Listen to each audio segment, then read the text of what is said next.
Thank you father, worship you Lord. दोस्तों जय मसीह। आप सभी का प्रभु यीशु मसीह के नाम में फिर एक और बार, यानी कि कल से हमने जो स्टडी स्टार्ट किया है, आज दूसरे दिन आप सभी का बहुत बहुत स्वागत करता हूं। दोस्तों ठीक 8 बजने पर हैं, शायद 1-2 मिनट बाकी हैं और मैं बिल्कुल तैयार हूं आज के दूसरे दिन के सेकेंड चैप्टर के साथ में।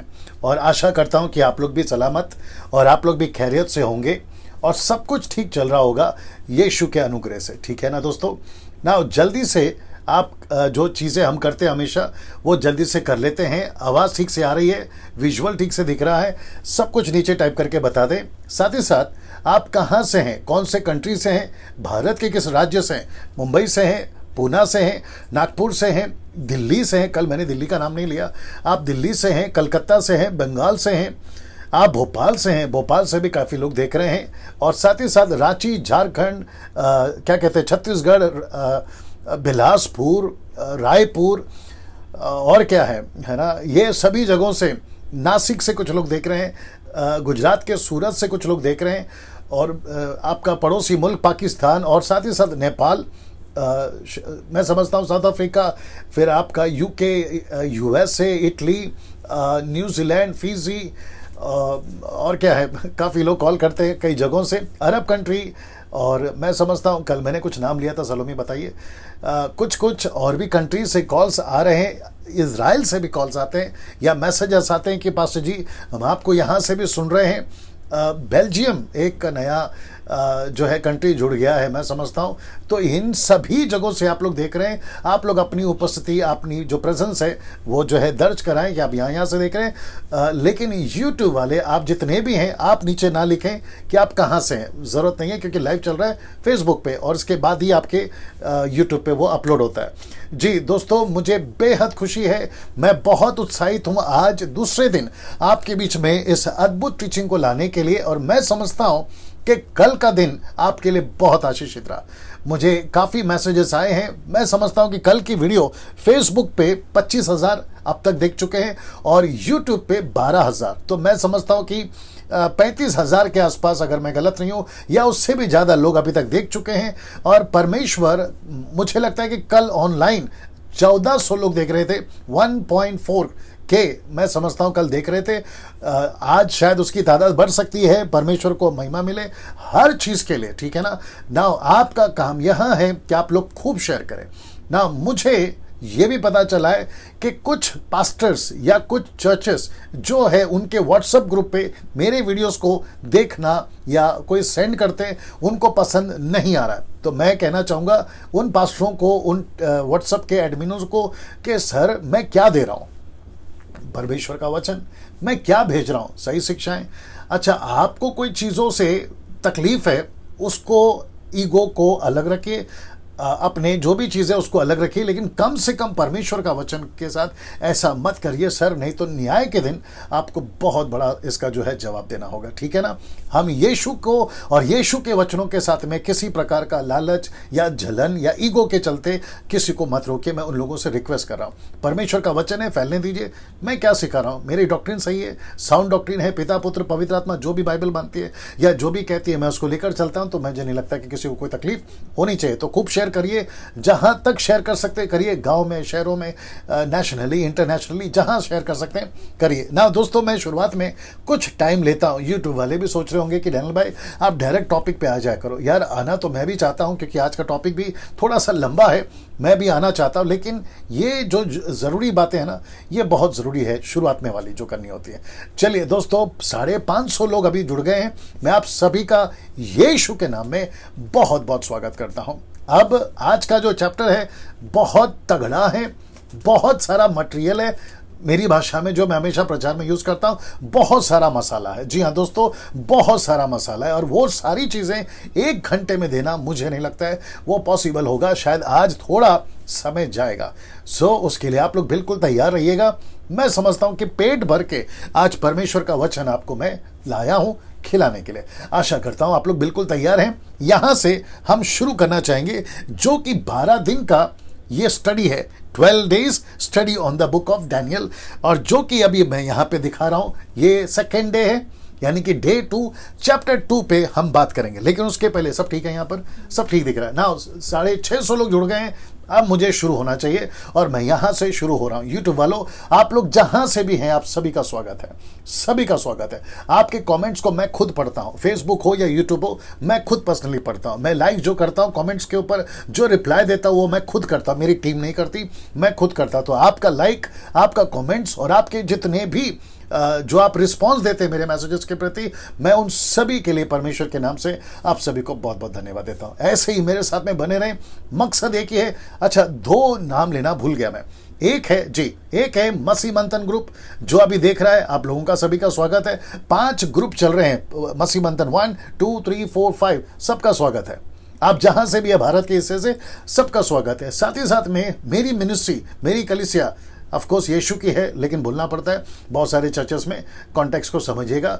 मुंबई से, मुंबई के बाहर मूर्तिजापुर, और उसके बाद अकोला, और क्या है परतवाड़ा, फिर उसके बाद में मीरज और पास्टर संदेश का जो चर्च है, गांव का नाम याद नहीं आ रहा। आप सभी का जो है मैं स्वागत करता हूं, जो मेरी कलीसिया से भी है, आप सभी का स्वागत है। चलिए दोस्तों, यहां से शुरू कर रहा हूं, लेकिन इसके पहले मैं चाहता हूं कि आपको कुछ चीजें दिखाऊं। इसको ये देख लीजिएगा, अंडरस्टैंडिंग द प्रोफेसी फुलफिलमेंट। मैं रिपीट करता हूं, अंडरस्टैंडिंग प्रोफेसीज फुलफिलमेंट। ये आपको समझना बहुत जरूरी है। नाउ सबसे पहला है जिसको कहते हैं प्राइमरी, मैं आपको समझाऊंगा। दूसरा है सेकेंडरी, और तीसरा है फाइनल। आप जब इसको देख रहे हो, ये देख रहा है, सब कुछ ठीक से दिख रहा है। जब आप इसको देख रहे हो, किस में रखा है, वीवर्ड में रखा है, वो सब चेक किया, कोई जरूरत नहीं है, चलो ठीक है ना। दोस्तों, मेरी टीम बता रही है कि 800 लोग जुड़ गए। आप सबका स्वागत है। आपको मैंने कल कहा था कि ठीक 8 बजे आप लोग आ जाइए। ये बात साबित करती है कि आप लोग कितने आज्ञाकारी हैं, क्योंकि 800 लोग अभी ऑनलाइन देखना, ये काबिल तारीफ है। इसका सारा श्रेय महिमा प्रभु को जाता है, अकेले प्रभु को जाता है, ठीक है ना। सो वापस आते हैं, अंडरस्टैंडिंग द प्रोफेसी फुलफिलमेंट। पहला है प्राइमरी, दूसरा है सेकेंडरी, और तीसरा है फाइनल। अब आप सोच रहे होंगे कि डैनियल भाई, आप चैप्टर 2 पे ये स्लाइड्स पहले क्यों दिखा रहे हैं ना। जो कल हमने स्टडी करा था वो था इंट्रोडक्शन चैप्टर, वो था परिचय का चैप्टर, जहां पे मैंने आपको ये बताया कि कैसे नबूकदनेस्सर ने यहोयाकीम के राज्य में उनको बंदी बनाकर यरूशलेम के सारे जो मंदिर के पवित्र बर्तन होते हैं या सामग्री होती है, उसको लाकर अपने देवता के मंदिर में रख दिया। और वहां से दानियल और उसके 3 दोस्तों के साथ में जो 10 दिन का चैलेंज था कि क्या खाना है, क्या पीना है, फिर साथ ही साथ में परमेश्वर ने दानियल का रुतबा या फिर उसकी पोजीशन किस अहमियत पे लेकर गई, और उसको क्या तमका या लेबल मिला। वह ये लेबल था कि वो दर्शन देख सकता है, स्वप्न को बता सकता है, ये सारी चीजें वो भविष्यवक्ता के रूप में। 900 लोग जुड़ गए, मेरी टीम बता रही है। आप सभी 900 लोगों का स्वागत है ना। दोस्तों, दानियल जो है अब तक 3 साल के दरमियान में, ये चैप्टर जो सेकेंड चैप्टर है, इसको यहां बैठे बैठे बिताए हुए 3 साल हो चुके हैं, ठीक है। जबकि यहां पे 2 साल का जिक्र आएगा, लेकिन वो पहला साल नहीं गिनते। कौन?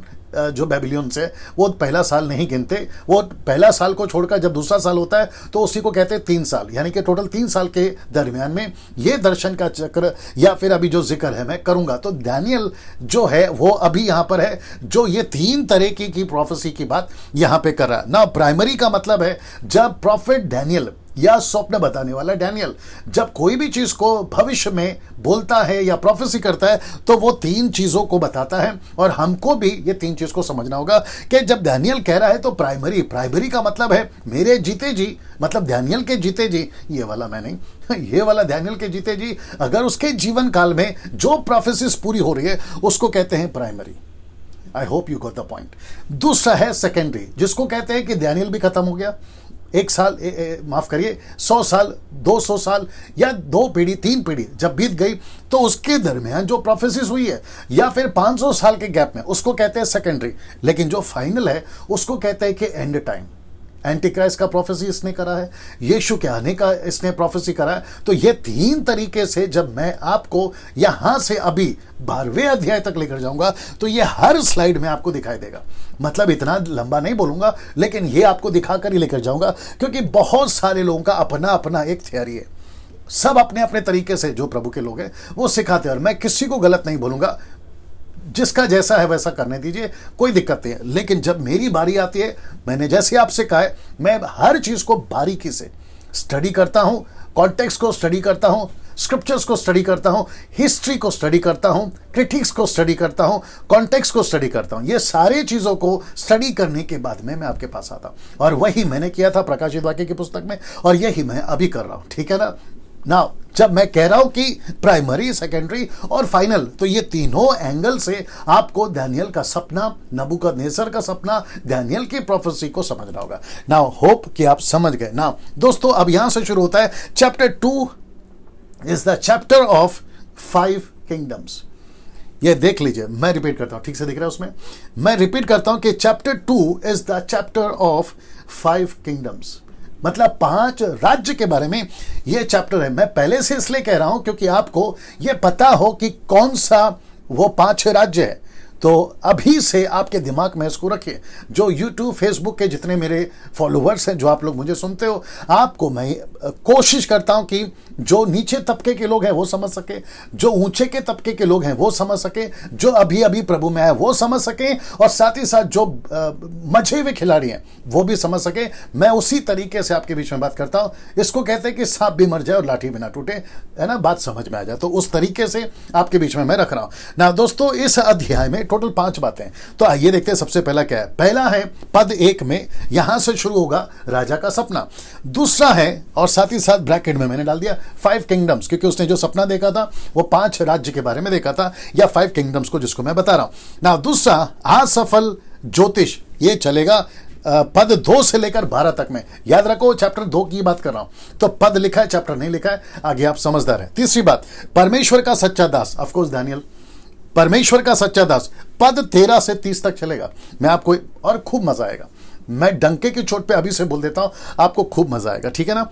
चौथा पॉइंट, जो कि 5 में से, स्वप्न और उसका अर्थ, ये शुरू होगा पद 31 से 35 तक में। फिर उसके बाद में दानियल का सम्मान, परमेश्वर ने दानियल को कभी भी और उसके 3 दोस्तों को कभी भी नीचे होने नहीं दिया। क्यों? क्योंकि उन्होंने पहले चैप्टर में परमेश्वर को नीचे होने नहीं दिया। क्या अद्भुत बात है नहीं?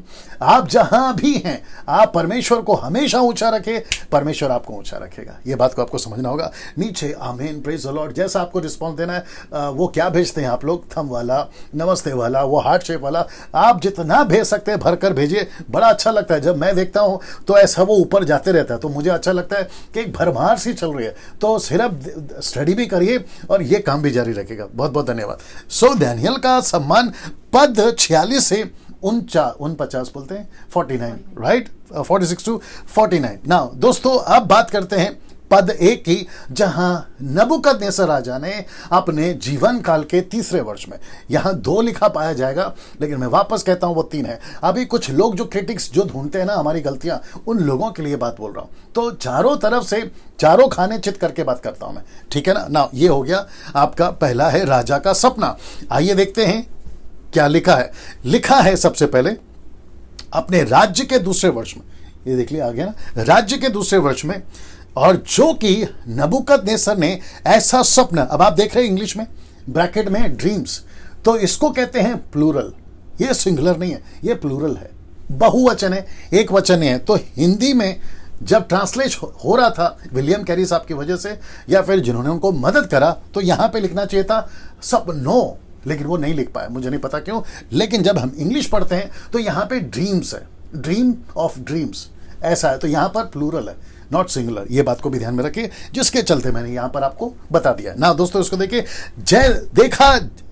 वापस आता हूं। राजा के 2रे वर्ष में नबूकदनेस्सर ने ऐसा स्वप्न देखा जिससे उसका मन बहुत ही व्याकुल हो गया, और दूसरा कहता है और वह सो ना सका। तो इसको कहते हैं कि ऐसा सपना देखा कि उसके होश उड़ गए और उसको इतनी परेशानी हो गई कि उसको नींद नहीं आ रही। अब मैं आपको बताता हूं कि ऐसा क्यों, यह परिस्थिति क्यों है, जबकि मैं वचन को जब बता रहा हूंगा तो आपको यहां से मैं कनेक्ट करवा दूंगा, ठीक है ना। दरअसल दानियल अपने पूरे जीवन काल में और अपने पैलेस में और अपने बेबीलोनियन सिटी में जहां वो रहता था, वो रहते रहते कई साल बीत गए, 43 से लेकर 45 तक, मैं अंदाजन बता रहा हूं, उसने बेबीलोन पे राज किया। ईयर 43-45, मतलब 43 से 45 साल तक का राज्य उसको परमेश्वर ने दिया, जो वहां पर उसने राज्य किया ना। उसके दरमियान उसको मन में प्रश्न उठा कि अगर मैं कल को मर जाऊंगा तो क्या होगा। शहर का क्या होगा, दुनिया का क्या होगा, क्योंकि नबूकदनेस्सर राजा पूरी दुनिया पे राज करता था। मैं बताऊंगा आपको स्क्रिप्चर के साथ। तो उसके चलते ऐसा हुआ कि नबूकदनेस्सर के मन में प्रश्न उठा और वही चीज, वही ख्याल परमेश्वर ने उसको सपने में बतला और उसी को बताया। क्यों? क्योंकि आपको पता है कि जो स्ट्रांग होता है उसके चलते, वो चाहे विश्वासी हो या अविश्वासी हो, परमेश्वर अपना दबदबा पूरे दुनिया में रखता था। वो चाहे गोलियत हो या दाऊद हो, गोलियत को भी अकल ठिकाने लाई और दाऊद को भी खूब इस्तेमाल करा। और महिमा किसकी हुई? परमेश्वर की। तो परमेश्वर ने अपने नाम को फैलाने के लिए परमेश्वर ने ऐसे लोगों को भी रखा था, और जिसके चलते आपको यह समझना होगा कि इस व्यक्ति ने वो सपना देखा ना। दोस्तों, मैं कुछ चीजें आपको दिखाता हूं, ये देख लीजिए। पहला, कौन था ये राजा जिसने 245 वर्ष राज्य करा बेबीलोन पर? 43 से 45, मेरी हिंदी बर्दाश्त करिए, ठीक है ना। सो ऐसा इसने राज करा, और वो भी कहां पे राज करा? बेबीलोन पर। बेबीलोन का कुछ चित्र दिखाता, जो पैलेस है ये देख लीजिए, उसमें अच्छा दिख रहा है जी। ये चित्र देख लीजिए दोस्तों, और साथ ही साथ ये चित्र थोड़ा सा इसका क्या कहते हैं ना, रेजोल्यूशन इतना क्लियर नहीं है ये वाले का। फिर इसको देखिए, उसका मतलब जो आपको मैं समझा सकूं, जो पिक्चर मुझे गूगल से मिले और बहुत मेहनत करके मिले, मैं आपको सच बता दूं, बहुत उसकी जो क्या कहते हैं हाई क्वालिटी, उसका जो है ना सारी चीज़ों को ध्यान में रख के आपके बीच में मैं रख रहा हूं। आप उसका ठाट बाट देखिए। और ये रहा जिसको कहते हैं हैंगिंग गार्डन। आपके इस पे चले जाइए गूगल पे और आप टाइप करिएगा द बेबीलोनियन हैंगिंग गार्डन, आपको पता चलेगा। जैसे आज 7 वंडर में आज बहुत सारे हैं ना, तो उन दिनों के 7 वंडर में ये एक था, और इसको इसी ने बनाया। किसने? राजा नबूकदनेस्सर ने। ये पूरी तरह से पानियों पे फूल बगीचे सबके साथ सजा हुआ, आप देख सकते हैं, थोड़ा बहुत आपको पता चलेगा। और इतनी ठाट बाट के साथ में रहता था। कौन? ये राजा। ना मैं बताऊंगा कि मैं क्यों बता रहा हूं। ये सारा चीज देख लीजिए। इसको कहते हैं ईस्ट स्टार गेट।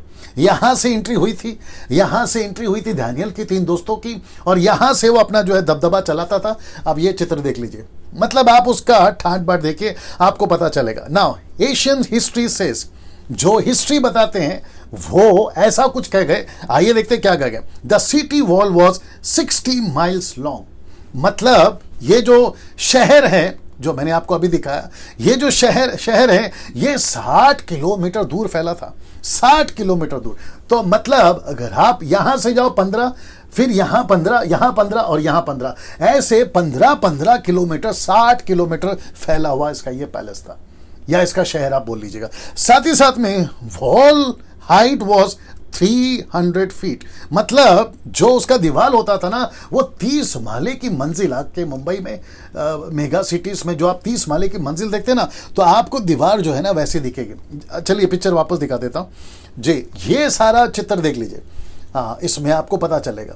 तो ये है जिसको कहते हैं ह्यूज, बहुत बड़ा ना। दोस्तों वापस आ जाता हूं उसी के ऊपर, और ये चित्र को देखते रहिएगा, ठीक है ना। Asian history says the city wall was 60 miles long, wall height was 300 feet and 80 feet width, मतलब जो चौड़ा होता है थिक, जिसको विड बोलते हैं वो, और 35 फीट इनटू द ग्राउंड। मतलब ये जो है ना 35 फीट नीचे गाड़ के रखा था। अगर दुश्मन या शत्रु अंडरग्राउंड से भी जाना चाहे, नहीं जा सकते, क्योंकि 35 फीट नीचे उसको दीवार ही मिलेगी। अब आप सोच के देखिए कितना मास्टरमाइंड था ये, और कितना मजबूत था, और इसलिए तो उसने इतने साल राज करा ना। नाउ 250 टावर्स, जो टावर्स होते हैं वो थे, 100 गेट्स थे, वो भी ब्रास के, पीतल के, और साथ ही साथ में 53 टेम्पल्स इन द सिटी। मतलब इसने मंदिरों को बना के रखे थे 53, और साथ ही साथ में 180 altars to gods Ishtar, god of war and god of love. ये थी वो। ये फीमेल है, लेकिन आप समझ जाइएगा, ठीक है ना। दरअसल में ऐसी पूजा पाठ या फिर बेबीलोन, आपको पता है बाइबल के अंदर मूर्ति पूजा के लिए नंबर 1 था। ये यहां पे जितना मूर्ति पूजा हो सकता था, यहां सब होता था। ऐसा व्यक्ति, ऐसा क्रूर व्यक्ति और ऐसा कठोर व्यक्ति, चौथे अध्याय में आप एक बहुत बड़ा ट्रांसफॉर्मेशन देखोगे इस व्यक्ति का। मैं आपके बीच में रखूंगा उसको, इसलिए 12 दिन की स्टडी है, मेरे साथ में बने रहे, और मैं पूरी तैयारी के साथ आपके बीच में आता हूं। नबूकदनेस्सर का दबदबा पूरी दुनिया में था, और ये लिखा है दानियेल किताब, उसका 2 अध्याय वचन 38 में, जो भी आपके बीच में रखूंगा। इसका दबदबा, इस राजा का दबदबा पूरी दुनिया में था। आप भारत का नाम लीजिए, इसका दबदबा था। आप अफ्रीका जाइए, अमेरिका जाइए, उस वक्त में खैर नहीं था, जापानीज कंट्री में जाइए, यूरोपियन कंट्रीज में जाइए, आप जहां पे भी जाओगे इसका दबदबा दिख रहा है उसमें पूरा, इसका दबदबा यहां पे था ना। दोस्तों मेरी टीम बता रही है कि कम से कम 1200 लोग अभी देख रहे हैं। उन सभी 1200 लोगों से कहना चाहूंगा, सर आप सबका स्वागत है। मुझे स्टार्ट किए मात्र 20 मिनट हुए। ये 20 मिनट में मैं बहुत कुछ अभी तक बता चुका हूं। जो चूक गए हैं आप उसको वापस से जब अपलोड हो जाएगा आप लोग उसको देख लीजिएगा, ठीक है ना। शेयर करते जाइएगा, दूसरों को भी बताते जाइएगा। 12 दिन डैनियल राज आपके बीच में द बुक ऑफ डैनियल की स्टडी लाता रहेगा। टोटल 12 दिन, आज का 2 दिन छोड़ देंगे तो बचा 10 दिन ना। दोस्तों अब इसको देखिए जी, यहां से आपको राजा का सपना, पद 1 में मैंने बता दिया कि उसने सपना देखा ना। इसी 5 बातों में अब आ रहा है दूसरी बात, और वह है असफल ज्योतिष। मतलब राजा ने जब सपना देखा तो उसने अपने अपने जो ज्योतिष उसने पाल रखे थे, मैं उस सब का चर्चा करूंगा यहां पर, उन सबको कहा कि मेरा सपना बताओ, लेकिन वो नहीं बता सके। तब अपना हीरो यानी कि डैनियल, परमेश्वर का सेवक, सच्चा सेवक एंट्री मारता है। और वो क्या करता है, मैं उसकी सारी जो सस्पेंस है आपके बीच में एक एक करके रखता जाऊंगा। मैं सच कह रहा हूं, आपको खूब मजा आएगा, मेरे साथ में दीजिएगा, वक्त तो थोड़ा सा ज्यादा जाएगा, ठीक है ना। ये रहा दूसरी बात जिसको कहते हैं कि ज्योतिषों की जो है अनसक्सेस, सफल नहीं हुए वो, ठीक है ना। वचन 2, तब राजा ने आज्ञा दी कि ज्योतिष, तांत्रिक, टोने, कसदी बुलाए जाएं कि वे राजा को उसका स्वप्न बताएं। याद रखो, स्वप्न का मतलब है सपने, प्लूरल, बहुवचन, ठीक है ना, स्वप्न बताए। इसीलिए वे आए और राजा के सामने हाजिर हुए ना। चित्र आपके सामने आ रहा है, ऐसा कुछ है, सब ठीक है वहां पे, ओके ना। चित्र आप लोग देख लीजिएगा, प्रिटेंड करिए, कल्पना करिए, इमेजिन करिए, ऐसा ही दृश्य वहां पर होगा और सब के सब ऐसे खड़े, राजा सपना बताइए, हम आपको अर्थ बताएंगे। अब जरा मजा देखिए ना। ये जो ज्योतिष थे आप ऊपर देख लीजिएगा, ये साधारण नहीं थे। मैं आपको बताता हूं क्यों। सबसे पहला ज्योतिष, फिर उसके बाद में तांत्रिक, उसके बाद में टोने और कसदी। कसदी का ब्रैकेट में मैंने डाल दिया मैजिक पावर। मैजिक पावर का मतलब है दुष्ट आत्मा की मदद से, या इल्यूमिनाटी की जो आज कलीसियां हैं कई जगहों पर है, उसकी जो पावर है, लूसीफर की पावर से ये जिस लेवल का चमत्कार कर सकते थे ये किया। आपको प्रूफ दे देता हूं। जब मूसा ने लकड़ी फेंकी तो सांप बना, फिरौन के जादूगर ने लकड़ी फेंकी, सांप बना। मूसा ने नील नदी को लाल करा, उन्होंने भी लाल करा। ऐसा जादूगर, अब आप सोचिए अगर इजिप्ट में है तो सोचिए बेबीलोन में क्यों नहीं हो सकता, क्योंकि ये तो गढ़ है ना, ये तो मूर्ति पूजा का गढ़ है, जादू टोना का गढ़ है। अब जरा मजा लीजिए, एक तरफ ज्योतिष है, एक तरफ तांत्रिक है, एक तरफ टोने हैं, दूसरी तरफ काले जादू से भरे हुए ये कसदी लोग हैं। ये सब मिलकर राजा के सामने खड़े हैं, ये सब मिलकर राजा के सामने खड़े हैं। आइए देखते हैं इनका मजा क्या होता है, फिर डैनियल के साथ में क्या होता है आप वो भी देखिएगा, ठीक है ना। तो ये सब आते हैं, मैं वापस कहता हूं कि ये सब मजे हुए खिलाड़ी थे। वक्त की कमी है, मैं आपको बताता हूं ये कैसा करते थे। किसी भी जानवर का, विशेष करके गाय भैंस बोलो आप, उसको काटते थे, उसका जो कलेजा है उसको बीच में से चीरते थे और कलेजे के 2 टुकड़े को अलग करके, और उसमें उनकी स्टडी, वो कैसे पढ़ते थे नहीं पता, उसको पढ़ के वो भविष्य बनाते थे या भविष्य लिखते थे, बताते थे। और उसकी पूरी रिकॉर्ड, जैसे आप लोग अभी गवर्नमेंट के किसी भी दफ्तर में चले जाइए, मुंबई में मंत्रालय है, दिल्ली में भी होगा, ऐसा आप चले जाइए तो वहां पे बाप दादाओं की रिकॉर्ड पड़ी रहती है।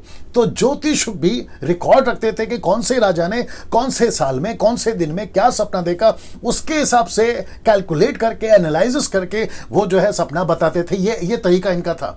और भी कई विचित्र हैं जो मैं आपको इतने टाइम पे नहीं बता सकता। और एक चीज बता देता हूं, मैं ज्यादा डीप स्टडी भी नहीं दे रहा हूं और ज्यादा ऊपर भी नहीं दे रहा हूं। जैसे प्रकाशित वाक्य में कहा था ना, बैलेंस वाला दे रहा हूं। अगर मैं डीप में जाऊंगा बहुत सारा, तो मैं समझता हूं कि मुझे एक चैप्टर के लिए 2 दिन लग जाएंगे या 3 दिन लग जाएंगे। तो ऐसा ना करते हुए आप जितना समझ सकते मैं समझाने की कोशिश कर रहा हूं। चलिए ना दोस्तों, ये तरीके से वो वहां थे, मजे हुए खिलाड़ी थे। लेकिन आइए देखते हैं इनके मुंह से क्या निकला ना। लिखा है, तब राजा ने उनसे कहा, मैंने एक स्वप्न देखा है, मेरा मन व्याकुल है कि स्वप्न को कैसे समझूं। ये राजा का परिस्थिति है ना। वचन 4, तब कसदियों ने राजा से अरामी भाषा में। कौन सी? अरामिक, अरामी भाषा में। हिब्रू, अरामिक मैं पहले बता चुका हूं कल के दिन, दो भाषा में इसको लिखा गया। तो जो कसदियों ने यानी कि ज्योतिषों ने, ब्लैक मैजिक, काले जादू वालों ने अरामी भाषा में कहा, हे राजा तू चिरंजीव रहे। ये उनका तरीका था, प्रोटोकॉल था उनको ग्रीट करने का, तो ये करते थे वो अक्सर, ठीक है ना। अपने दासों को सपना बता, मतलब ये कसदी कह रहे हैं कि राजा जी सपना बताइए। और हम, ये जो शब्द है ना, मैंने उसको ब्रैकेट किया हुआ है, ये जो शब्द है ना, हम इसका अर्थ बताएंगे। ये हम कौन है? मैं जब डैनियल बोलेगा ना हम, उसमें इसको कनेक्ट करूंगा, तो इसको याद रखिएगा, हम, ठीक है ना। तो हम इसका अर्थ बताएंगे ना। फिर आगे देखिए क्या होता है। राजा ने कसदियों को उत्तर दिया, मैं यह आज्ञा दे चुका हूं कि यदि तुम अर्थ समेत स्वप्न को ना बताओगे, जरा मजा देखिए, तो तुम टुकड़े टुकड़े किए जाओगे और तुम्हारे घर फुकवा दिए जाएंगे।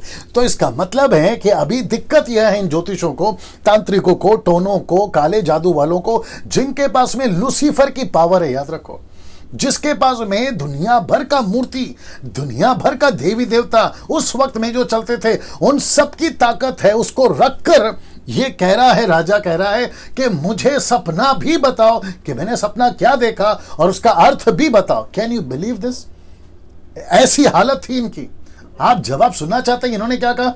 आइए और सब कुछ रखकर इनका जवाब देखिए। फिर ये कहते हैं, यदि तुम अर्थ समेत स्वप्न को बता दो तो मुझसे भांति भांति के दान, भारी प्रतिष्ठा पाओगे, इसलिए तुम मुझे अर्थ समेत स्वप्न बताओ। ये कंडीशन था, मैंने क्या सपना देखा वो बताओ, सपना का क्या अर्थ है वो बताओ, सब कुछ आपको बताना होगा, तब जाकर मैं मानूंगा और मैं तुमको इनाम दूंगा। लेकिन अगर नहीं बताए, मैं तुमको टुकड़े टुकड़े कर दूंगा और तुम्हारा घर फुकवा दूंगा, मतलब तुम्हारे पूरी फैमिली को खत्म कर दूंगा। Can you believe this? Now ये बात मुझे बताती है कि राजा नबूकदनेस्सर कितना डेस्परेट था अपने सपने को जानने के लिए, कितना बेचैन था अपने सपने को जानने के लिए। Can you believe this? सोच के देखिए वो कितना परेशान होगा, क्योंकि सपना ही ऐसा था। जब मैं बताऊंगा आपको, ये पूरा चैप्टर मेरे साथ बने रहे, आपको एहसास हो जाएगा कि ये वाकई में इतना व्याकुल क्यों था। ना दोस्तों, इसको देखिए, उन्होंने दूसरी बार कहा, 7वें वचन में उन्होंने दूसरी बार कहा, हे राजा, किसने कहा? ज्योतिषों ने। हे राजा, स्वप्न तेरे दासों को बताया जाए, हम उसका अर्थ समझा देंगे। मतलब हमको पहले सपना बता, फिर हम अर्थ बताएंगे। वचन 8, राजा ने उत्तर दिया, मैं निश्चय जानता हूं कि तुम यह देखकर कि राजा के मुंह से आज्ञा निकल चुकी है कि समय बढ़ाना चाहिए या समय बढ़ाना चाहते हो। तो इसका मतलब है, मैंने समय को भी ब्रैकेट किया। तो क्यों किया मैं आपको बताऊंगा, इसको भी ध्यान में रखिएगा, ठीक है ना। मैं जो जो चीज पे हाईलाइट करने वाला हूं उसको मैं सब ब्रैकेट करता हूं। 12 चैप्टर तक चलेगा, 12 दिन तक चलेगा, तो उसको आपको सपोर्ट करना होगा। यहां पे वो कहते हैं कि तुम समय बढ़ाना चाहते हो, लेकिन मैं तुम्हें समय नहीं दूंगा। तुम अपने आप को सो कॉल्ड कहते हो ना, मैं ज्योतिष हूं, मैं अलाना हूं, मैं फलाना हूं, मैं इसकी आराधना करता हूं, मैं उस देवता को मानता हूं, मैं इस देवी को मानता हूं। तुमको तो मैंने पूरी दुनिया से सेलेक्ट करके लाया है, तुम तो क्या कहते हैं ना, तुम तो वीर हो इसमें, तो चलो सब बताओ। आइए सुनते हैं इन्होंने क्या कहा। वचन 9, इसलिए यदि तुम मुझे स्वप्न ना बताओगे तो तुम्हारे लिए एक ही आज्ञा है। राजा कहता है एक ही आज्ञा है, क्योंकि तुमने गोष्ठी की होगी, मतलब चर्चा की होगी कि जब तक समय ना बदले। ये देखो वापस आ गया ना ब्रैकेट में समय, मैं कनेक्ट करूंगा। जब तक हम राजा के सामने झूठी और गपशप की बातें कहा करेंगे, इसलिए तुम मुझे स्वप्न बताओ, तब मैं जानूंगा कि तुम उसका अर्थ भी समझा सकते हो। तो इसका मतलब है कि राजा अपने सपने को और अर्थ को लेकर डटा रहा। आइए सुनते हैं ज्योतिष क्या बोलते हैं। वचन 10, कसदियों ने राजा से कहा, यहां सब ठीक है। कसदियों ने राजा से कहा, किसने? ज्योतिषों ने, तांत्रिकों ने राजा से कहा। क्या कहा देखिए, वो कहते हैं कि पृथ्वी भर, अब ये बड़ा मजेदार है, वो कहते हैं कि पृथ्वी भर में ऐसा कोई मनुष्य नहीं है। इनका सामना अभी तक दानियल से नहीं हुआ, इनका सामना जीवित परमेश्वर से नहीं हुआ, इसलिए ये मुंह से निकल रहा है। वो कह रहे हैं कि पृथ्वी भर में ऐसा कोई मनुष्य नहीं जो राजा के मन की बात को बता सके। दूसरा, और ना कोई ऐसा राजा या प्रधान या हकीम कभी हुआ है जिसने किसी ज्योतिष या तांत्रिक या कसदी से ऐसी बात पूछी हो। तो राजा को भी कटघरे में ले लिया, और ऐसा व्यक्ति जो स्वप्न भी बताए, अर्थ भी बताए, उसको भी कटघरे में ले लिया। तो ये कह रहे हैं ये इम्पॉसिबल है कि किसी का स्वप्न बताए और साथ ही साथ उस स्वप्न का अर्थ बताए, ये नहीं होगा। अब इसको देखिए आगे, वचन 11, जो बात राजा पूछता है वो अनोखी है। कौन कह रहे हैं? ज्योतिष कह रहे हैं जो बात राजा पूछता है वो अनोखी है, देवताओं को छोड़, जिनका निवास मनुष्यों के संग नहीं है। इसका मतलब है यह तभी संभव होगा जब उनका देवता उनके अंदर रहता हो।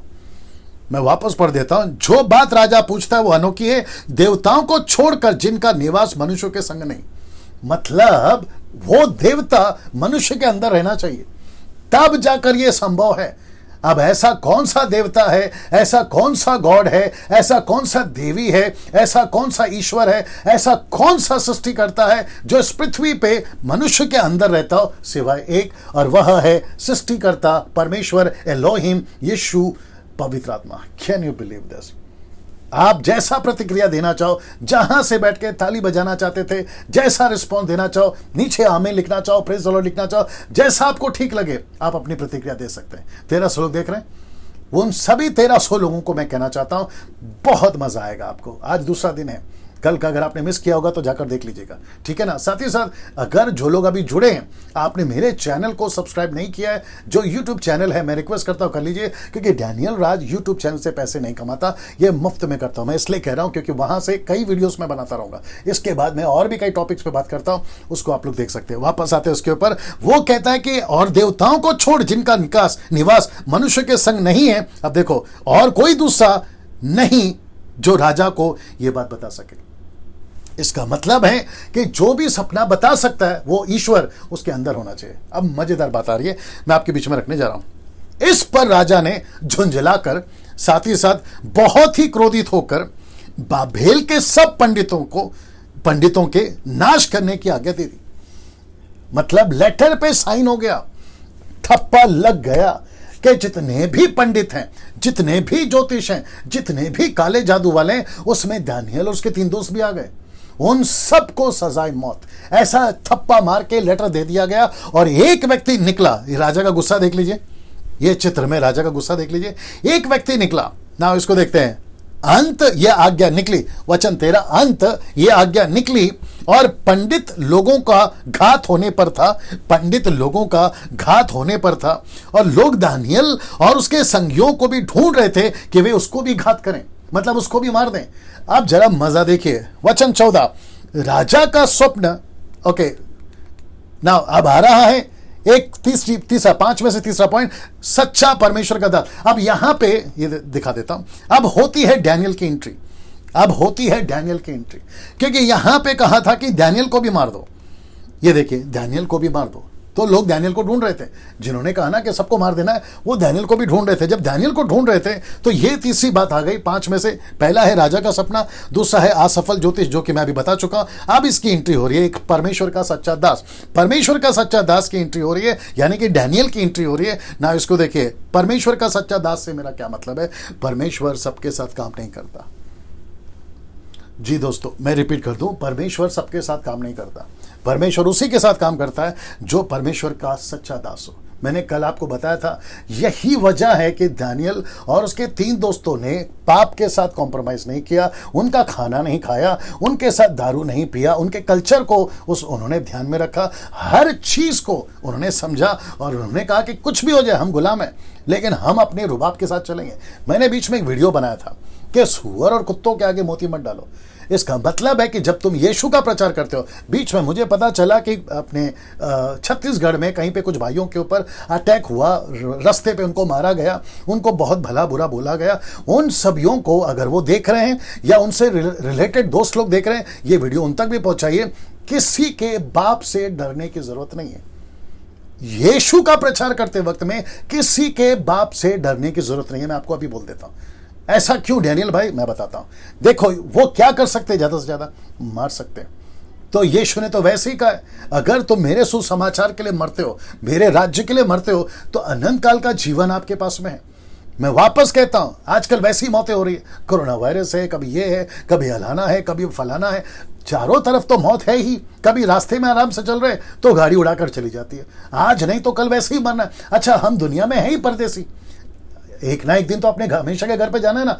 तो ऐसा कुछ काम करो। मैं वापस कहता हूं, वो वीडियो जितना वायरल हुआ है उसका डबल वायरल ये करो कि हम किसी के बाप से नहीं डरते। सुसमाचार सुनाना है, मतलब सुनाना है। जितने पास्टर्स हैं अभी देख रहे हैं, जितने सेवक हैं अभी देख रहे हैं, आपके चर्च में, आपके खुद के जीवन में ये बात को गांठ बांधिए कि कुछ भी हो जाए यीशु का काम करना है, कुछ भी हो जाए। धारा 125 वन एक्ट 120 या 125 जो कि कॉन्स्टिट्यूशन कहता है कि we have the rights to preach a gospel again what you call religion, उसके बावजूद हो या ना हो, मैं वापस कहता हूं डंके की चोट पे प्रचार करो। चाइना में बैंड है, वहां क्या करे, चुपचाप बैठेंगे? नहीं, करना है ना। वैसे ही मैं वापस कहता हूं किसी से नहीं डरना है, खुल के प्रचार करिए। अगर मारते हैं तो 4 मार और खा लो 4 मार और खा लो, हो सकता है कि जो मार रहा है उसका जीवन बदल जाए तुम्हारे को देखकर। यह घटा है इतिहास में, मैं इससे के बाहर नहीं जाऊंगा, लेकिन मैं ये कह रहा हूं कि सच्चा परमेश्वर का दास, परमेश्वर उसी के साथ काम करता है, परमेश्वर सबके साथ काम नहीं करता। ये लाइन वापस देख लीजिएगा, यह आपको समझना बहुत जरूरी है ना। बहुत कुछ बोल सकता हूं लेकिन वक्त मेरे पास कम है ना। वचन 14, तब दानियेल ने अंगरक्षकों के प्रधान अर्योक से, उसका नाम है अर्योक से, जो बाबेल के पंडितों को घात करने के लिए निकला था, सोच विचार कर बुद्धिमानी के साथ कहा। किसने? दानियेल ने। सोच समझकर बुद्धिमानी से। पता है क्यों? मैं बताता हूं। ऐसा अगर लिखा है तो उसके पीछे कारण है। कारण यह है कि जो अर्योक है वो राजा के हुक्म पे चलता है। अगर उसने हुक्म नहीं माना तो राजा उसका कत्ल कर देगा। तो उसने क्या कहा पता है? ये आदमी से जिसका नाम है अर्योक, थोड़ा सोच समझ के बात करता हूं, उसने क्या बात किया देखो। वो कहता है वचन 15 में, राजा के हकीम अर्योक से पूछने लगा, ये आज्ञा राजा की ओर से ऐसी उतावली के साथ में क्यों निकली? ये शब्द उसने यूज किया जिसको कहते हैं उतावली से। तो इसका मतलब क्या मालूम है? कहीं जल्दबाजी में तो नहीं तुम चले आए, कहीं जल्दबाजी में तो तुमने राजा ने कोई हुक्म तो नहीं सुना दिया। बोला इसका मतलब, बोला लगता है आप लोगों ने ठीक से एक आदमी को नहीं ढूंढा, आपसे जल्दबाजी हो गई। बोला वो क्या? बोला राजा का सपना मैं बताऊंगा। Can you believe this? ये दानियेल कहता है कहीं तुम लोगों से उतावली तो नहीं हो गई हुक्म पास करने में कि सब पंडितों को मार दो, सब ज्योतिषों को मार दो। लगता है तुम लोगों ने ठीक से जांचा नहीं, और मुझे तो तुम लोगों ने बुलाया ही नहीं। पहला अध्याय याद नहीं है जहां पर मुझे राजा ने खुद जांचा है 3 साल कि मुझ में एक ऐसी आत्मा रहती है। ये राजा नबूकदनेस्सर खुद बोलेगा थोड़ी देर के बाद, मैं आपको बता रहा हूं, जब मैं समाप्त करूंगा ना, राजा खुद बोलेगा। ऐसा व्यक्ति को ढूंढने में तुमसे उतावली हो गई, तुमने ठीक से जांचा नहीं है। अच्छा, जिसको तुम लेकर राजा के पास में पेश करे थे ना ज्योतिषों को, वो तो सब डब्बा है। डब्बा से आप समझ गए होंगे, बकवास है, कुछ मतलब का नहीं है, ये सब हवा है। असली वाले को तो तुमने जांचा ही नहीं। बोला इसका मतलब क्या है? तब अर्योक ने, ये देखिए, तब अर्योक ने दानियेल को उसका भेद बता दिया। बोला दरअसल ये मामला है, राजा ने हुक्म दे दिया, मानना है। अब जरा दानियेल का बात सुनते हैं। वचन 16 में आइए देखते क्या लिखा है। दानियेल ने भीतर जाकर राजा से विनती की। किससे? राजा से। अब आ रहा ब्रैकेट समय, आपको बोला था ना, याद रखना, मैं बताता हूं। राजा से विनती करता है कि उसके लिए कोई समय, ये देख लीजिए, ठहराया जाए तो वह महाराज को स्वप्न का अर्थ बताएगा और सपना भी बताएगा, अर्थ भी बताएगा। तो उसने क्या मांगा? समय। अब जरा मजा देखिए, यही समय ज्योतिष भी मांग रहे थे, लेकिन राजा ने कहा समय नहीं दूंगा। लेकिन जैसे ही दानियेल आता है, एक शब्द में, किसके? दानियेल के, राजा उसको समय दे देता है। मैं रिपीट करता हूं, ज्योतिष क्या मांग रहे थे? समय। दानियेल क्या मांग रहा था? समय। ज्योतिष को क्या नहीं दे रहा था? समय। दानियेल को क्या दे दिया? समय। अब आप सोच के देखिए, ये व्यक्ति दानियेल जैसा आदमी जाता है और राजा के सामने खड़ा होता है। आपको नहीं लगता है कि परमेश्वर का हाथ इसके ऊपर है? Of course.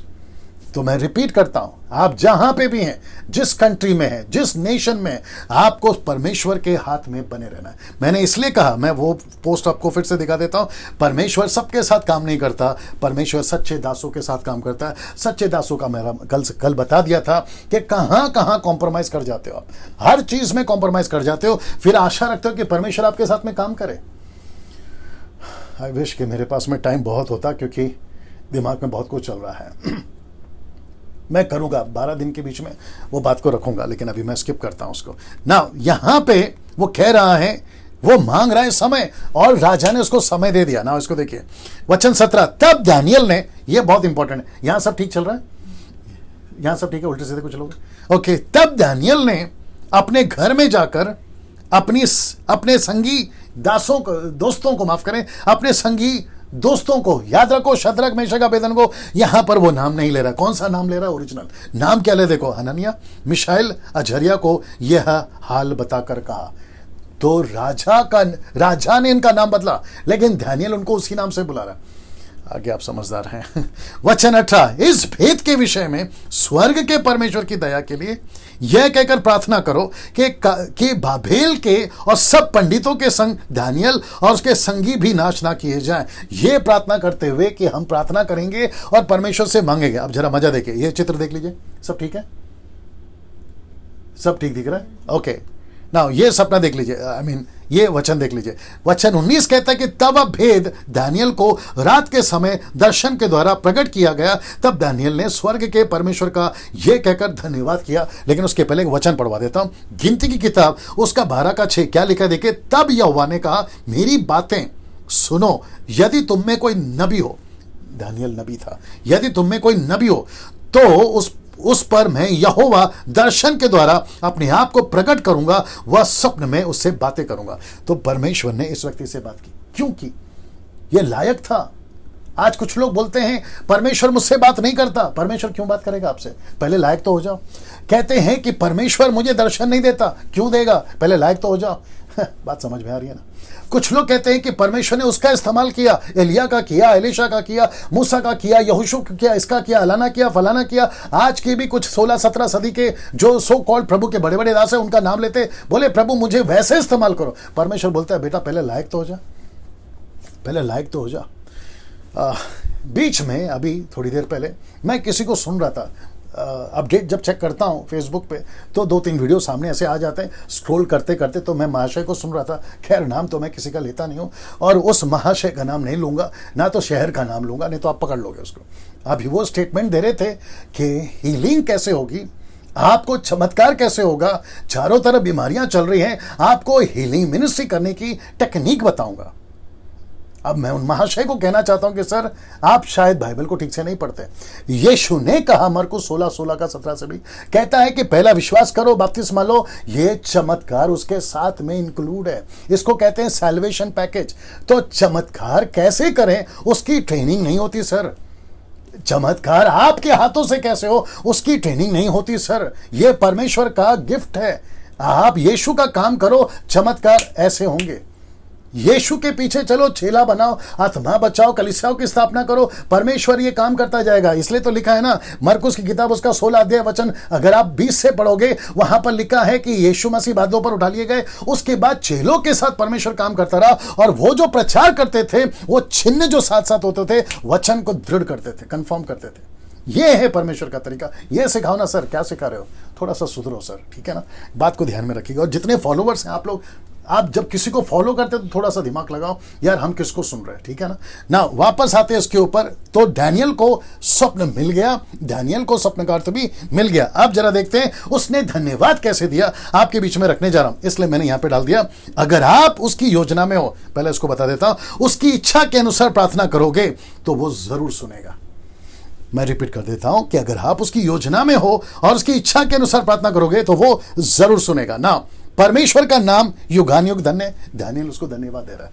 वो कहता है कि परमेश्वर का नाम युगान युग धन्य है क्योंकि बुद्धि पराक्रम उसी की है। अब आगे देखो, समय और ऋतुओं को वही पलटता है, राजाओं का अस्त और उदय भी वही करता है, बुद्धिमानों को बुद्धि और समझ वालों को समझ भी वही देता है ना। आगे देखिए, वही गुड़ और गुप्त बातों को प्रकट करता है। वो जानता है कि अंधियारे में क्या, और उसके संग सदा प्रकाश बना रहता है। उसके संग सदा प्रकाश बना रहता है। क्या करो, समय कम पड़ रहा है। एक विचित्र प्राणी और है सर हमारे मसीह समाज में, बहुत फेमस सेवक है वो कहता है कि जब तक परमेश्वर ने प्रकाश नहीं बनाया, ये लाइन को याद रखिए, जब तक परमेश्वर ने प्रकाश नहीं बनाया, परमेश्वर को पता नहीं था कि वो परमेश्वर है। अब उनका स्टेटमेंट देखिए सर कहां जा रहा है। मुझे नहीं पता क्या हो गया ऐसे लोगों को। अच्छी खासी शुरुआत करते हैं, फिर बीच में क्यों गड़बड़ कर जाते हैं मुझे नहीं मालूम। जबकि परमेश्वर दानियल के द्वारा बता रहा है, दानियल को पता चला परमेश्वर क्या चीज है। वो कहता है कि प्रकाश, देखो ना, उसके संग सदा प्रकाश बना रहता है। मतलब जब परमेश्वर चलता है तो प्रकाश चलता है। ये महाशय, जिनका नाम तो खैर नहीं ले रहा हूं मैं आजकल, ये कह रहे हैं कि पहले प्रकाश बना फिर परमेश्वर बना। हद हो गई सर आप लोगों की। उनका वीडियो है यूट्यूब पे, आगे आप समझदार हैं, मैं किसकी बात कर रहा हूं आप लोग समझ जाओगे। ऐसा कोई भी बकवास, मैं रिपीट करता हूं, ऐसा कोई भी बकवास किसी का भी हो, डैनियल राज का भी क्यों ना हो, मत सुनिए। एक एक चीज को, प्रेरितों की किताब उसका 17 अध्याय वचन 11 के अनुसार आप उसको टैली करो। ये इसका स्टेटमेंट स्क्रिप्चर से मैच करता है कि नहीं करता। पौलुस के प्रचार को लोग करते थे और पौलुस ने खुद छूट दी थी, तो डैनियल राज भी छूट देता है आपको। मेरे एक एक स्क्रिप्चर को, माफ करिए, एक एक लाइन को आप स्क्रिप्चर से टैली करिए। यार ये डैनियल राज बोल तो रहा है लेकिन वचन से टैली कर रहा है, मैं खुद छूट दे रहा हूं आपको। अगर जिस दिन आपको पता चला मुझे अनसब्सक्राइब करो और मेरे को अनफॉलो करो, मैं खुद बोल रहा हूं आपको। और वापस कहता हूं, जिसको 18 पता है 17 नहीं सिखाते, 19 सिखाओ, आपके पैरों के पास बैठ के सीखूंगा। लेकिन जिसको पहले से 18 पता है तुम उसको 17 सिखा रहे हो, ये तो गलत हो जाएगा ना मेरे दोस्त। अच्छा, कुछ लोग कहते हैं कि ये घमंड की बात है। घमंड की बात नहीं है। हाँ, मुझे घमंड है परमेश्वर पर, जो कि मुझे बाइबल इजाजत देती है। मुझे परमेश्वर का वचन इजाजत देता है कि बुद्धिमान अपने बुद्धि पे घमंड ना करे, ताकत वाला ताकत पे घमंड ना करे, पैसा वाला घमंड ना करे, लेकिन जो घमंड करे वो परमेश्वर पर घमंड करे। तो मैं परमेश्वर पर कर रहा हूं और मुझे इसमें कोई दिक्कत नहीं है ना। मैं क्या कह रहा हूं उसको समझने की कोशिश करिए। ऐसा कोई भी स्टेटमेंट उल्टा सीधा अगर कोई देता है तो एक बार टैली करो, यार ये बोल रहा है ये सही है कि नहीं। तो प्रकाश उसके संग संग रहता है ना। इसको देखिए, कहता है वचन थे, हे मेरे पूर्वजों के परमेश्वर, मैं तेरा धन्यवाद और स्तुति करता हूं क्योंकि तूने मुझे बुद्धि और शक्ति दी है।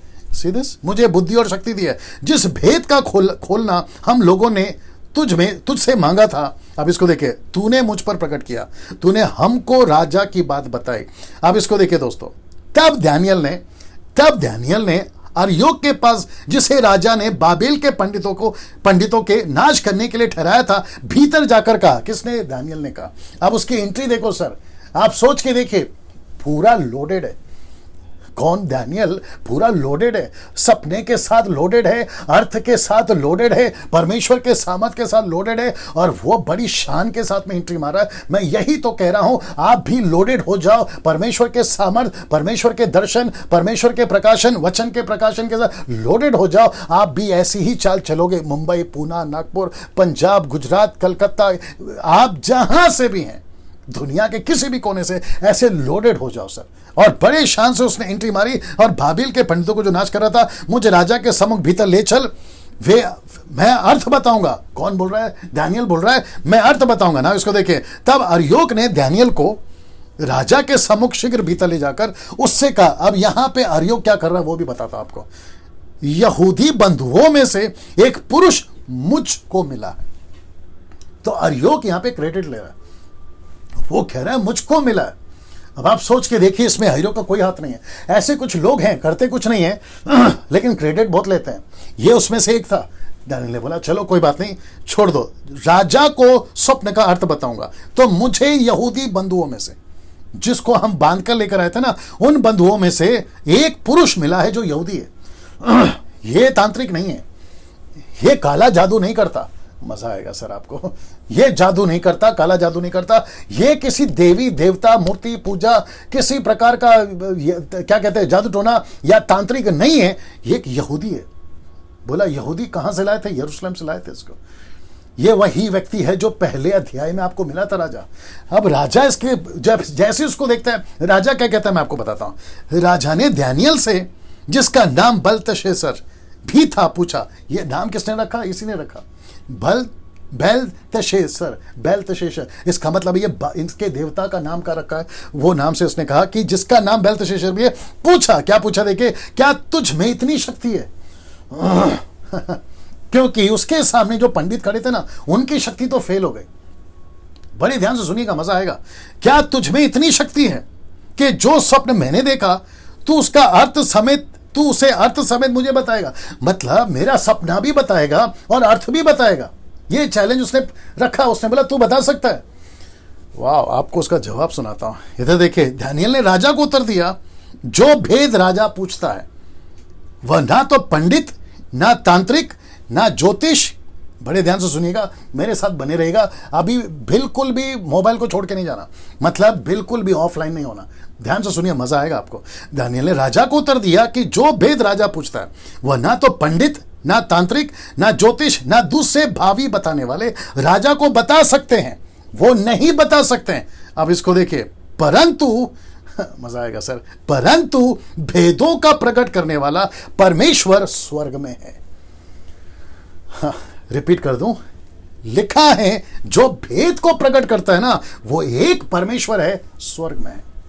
मैं आपके बीच में कुछ रख रहा हूं। उसी ने नबूकदनेस्सर राजा को जताया है कि अंत के दिनों में क्या क्या होने वाला है। ये अंत के दिनों को ब्रैकेट किया, उसको भी मैं बताऊंगा, ठीक है ना। तेरा स्वप्न, जो कुछ तूने पलंग पर पड़े हुए देखा, वह यह है। मैं अभी उसको बताने जा रहा हूं, तो मुझे इसको वापस रिपीट करने दीजिए। लिखा है, दानियल ने उत्तर दिया, जो भेद राजा पूछता है, ना पंडित, ना तांत्रिक, ना ज्योतिष, ना दूसरे भावी बताने वाले राजा को बता सके। किसको बताया पता है? दानियल को बताया। किसने बताया? जो परमेश्वर स्वर्ग में रहता है। आप जरा ध्यान से सुनिए। अपने भारत में 7 मेजर रिलीजन्स हैं।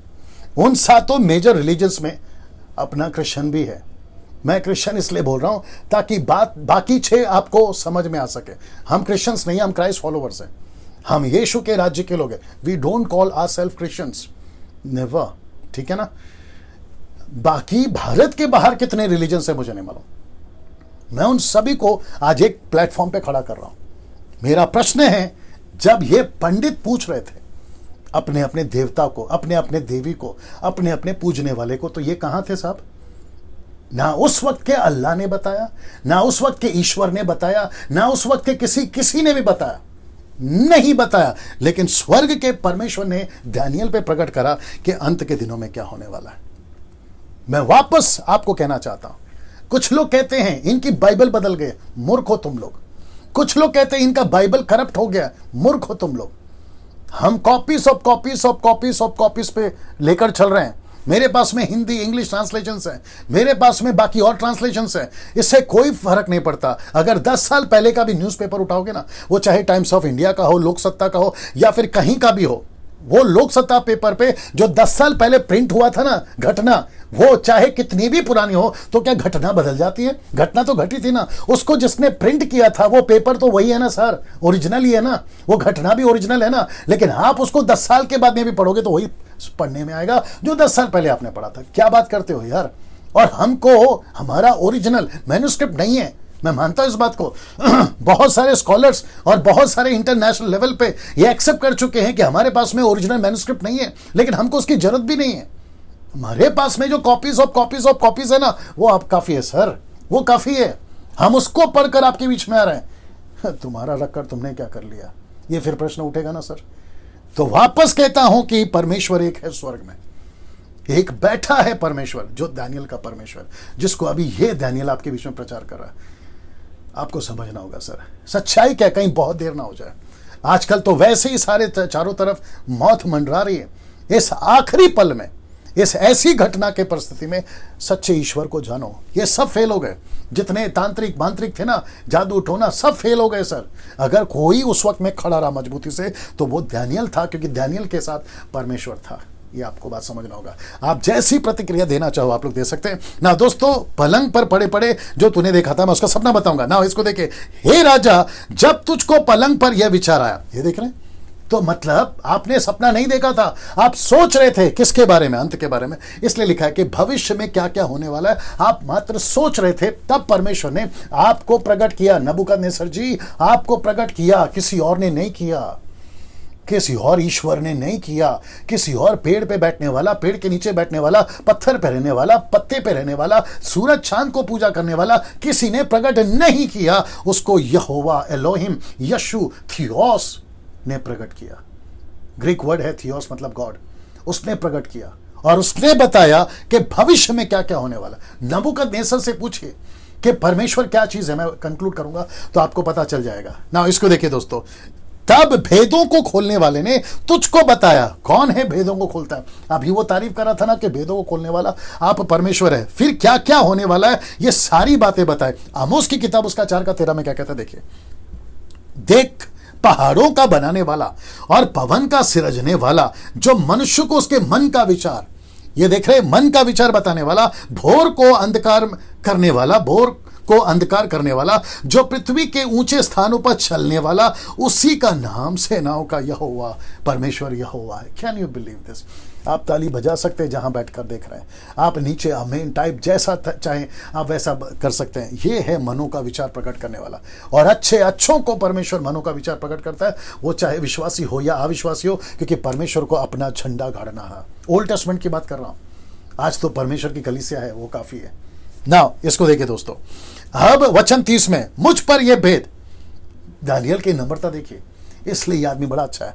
वो कहता है मुझ पर यह भेद इस कारण नहीं खोला गया कि मैं और सब प्राणियों से अधिक बुद्धिमान हूं। अब देखो, परंतु केवल इस कारण खोला गया कि स्वप्न का अर्थ राजा को बताया जाए और तू अपने मन के विचार समझ सके। मतलब मेरा कोई क्रेडिट नहीं है, मेरा कोई क्रेडिट नहीं है। मैं 8 घंटा प्रार्थना करता हूं ऐसी भाषाओं में जिसको जिब्रिश कहते हैं, तब मुझे पावर मिलेगा, बकवास है। दानियल कहता है मैंने प्रार्थना किया इसलिए मुझे मिला। नो, ये परमेश्वर का अनुग्रह है। मैं रिक्वेस्ट करता हूं कि जितने भी अभी प्रभु के दास लोग मुझे देख रहे हैं, मुझे नहीं पता कौन कौन देख रहा होगा, कौन से कंट्री से देख रहा होगा, सर कभी कभी किसी भी चीज का क्रेडिट नहीं लेना। जिस दिन तुम क्रेडिट लोगे, मैं चौथे अध्याय पे आऊंगा तब बताऊंगा घमंडीपन का क्या असर हो, क्या बोलते हैं उसका अंजाम क्या होता है जी, उसका अंजाम क्या होता है। कभी क्रेडिट नहीं लेना। आपके साथ जो भी हो रहा है परमेश्वर को महिमा दीजिए। इस व्यक्ति से हम ये सीख सकते हैं ना। वक्त को ध्यान में रखना है दोस्तों ना। इसको देखिए, राजा का स्वप्न पद 1 में, जो कि मैं आपको बता चुका हूं। दूसरा है असफल ज्योतिष, जो कि फेल हो गए। तीसरा परमेश्वर का सच्चा दास, एंट्री मार चुका यानी कि दानियल। अब बात करते हैं स्वप्न और उसका अर्थ की, जो कि ये रहा स्वप्न और उसका अर्थ।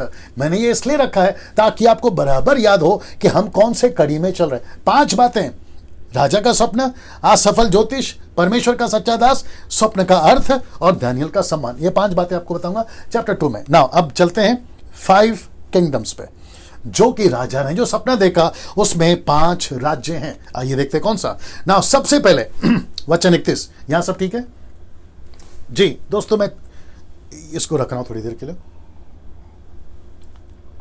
जी। लिखा है 31 में, दानियल के 2nd चैप्टर पे हम, और वचन 21 पे चल रहे हैं, ठीक है। ये चौथा पॉइंट है। लिखा है कि हे राजा, जब तू देख रहा था, दानियल सपना बता रहा है, तब तूने एक बड़ी मूर्ति खड़ी देखी। तब एक बड़ी मूर्ति देख पड़ी। ये इसको मैंने ब्रैकेट किया। बड़ी से मतलब वाकई में बड़ी। अब वो कितनी बड़ी थी इसका कोई मेजर नहीं है हमारे पास, लेकिन लिखा है बड़ी तो इसका मतलब है बड़ी, ठीक है ना, बहुत बड़ी ना। इसको देखिए, फिर मूर्ति जो तेरे सामने खड़ी थी, अब इसको देखो, वो लंबी चौड़ी थी, बड़ी लंबी चौड़ी। अब आप देख लो कितनी बड़ी होगी। फिर उसकी चमक अनुपम थी, इसका मतलब है बहुत शानदार चमक रहा था। जो मूर्ति थी ना वो बहुत चमक रही थी। याद रखो, बड़ी और चमक रही थी। अब ये देखो, और लिखा है भयंकर था। शब्द भयंकर, इसके कई मतलब है, मैं बताऊंगा आपको। तो पहला है बड़ी, दूसरा है चमकदार और तीसरा है भयंकर। अब ये क्यों ऐसा है, जैसे आप आगे सुनते जाओगे आप हर चीज से कनेक्ट होते जाओगे, ठीक है। मेरे साथ में बने रहेगा ना। मूर्ति आप देख लीजिए, दिख रहा है उसमें, मूर्ति आप देख लीजिए, और वाकई में विशाल है। अभी फोटो में ऐसा आपको दिख रहा है, वाकई में विशाल है और वाकई में भयंकर है। यहां सब ठीक है, वाकई में भयंकर है, ठीक है ना। इसको देखिए, वचन 32, उस मूर्ति का सिर तो, अब यहां से डिस्क्रिप्शन स्टार्ट हो रहा है, मतलब रूपरेखा। आइए देखते क्या है। सबसे पहला, मूर्ति का सिर तो शुद्ध सोने का था। मतलब आप इसको कौन सा कैरेट दे सकते दे दीजिए। लिखा है शुद्ध सोने का था। जमीन पे बेहतर से बेहतर सोना, वो सोने का जिक्र कर रहा है, शुद्ध सोने का था। उसकी छाती और बाजुएं चांदी की, सोना चांदी। फिर आता है उसका पेट और जांग पीतल का, brass, gold, silver and brass, सोना, चांदी, पीतल। अब ये रहा उसकी टांगे लोहे की। तो यहां पे 4 मेटल हो गए। एक है सोना, दूसरा है चांदी, तीसरा है आपका ब्रास यानी पीतल, चौथा है लोहा।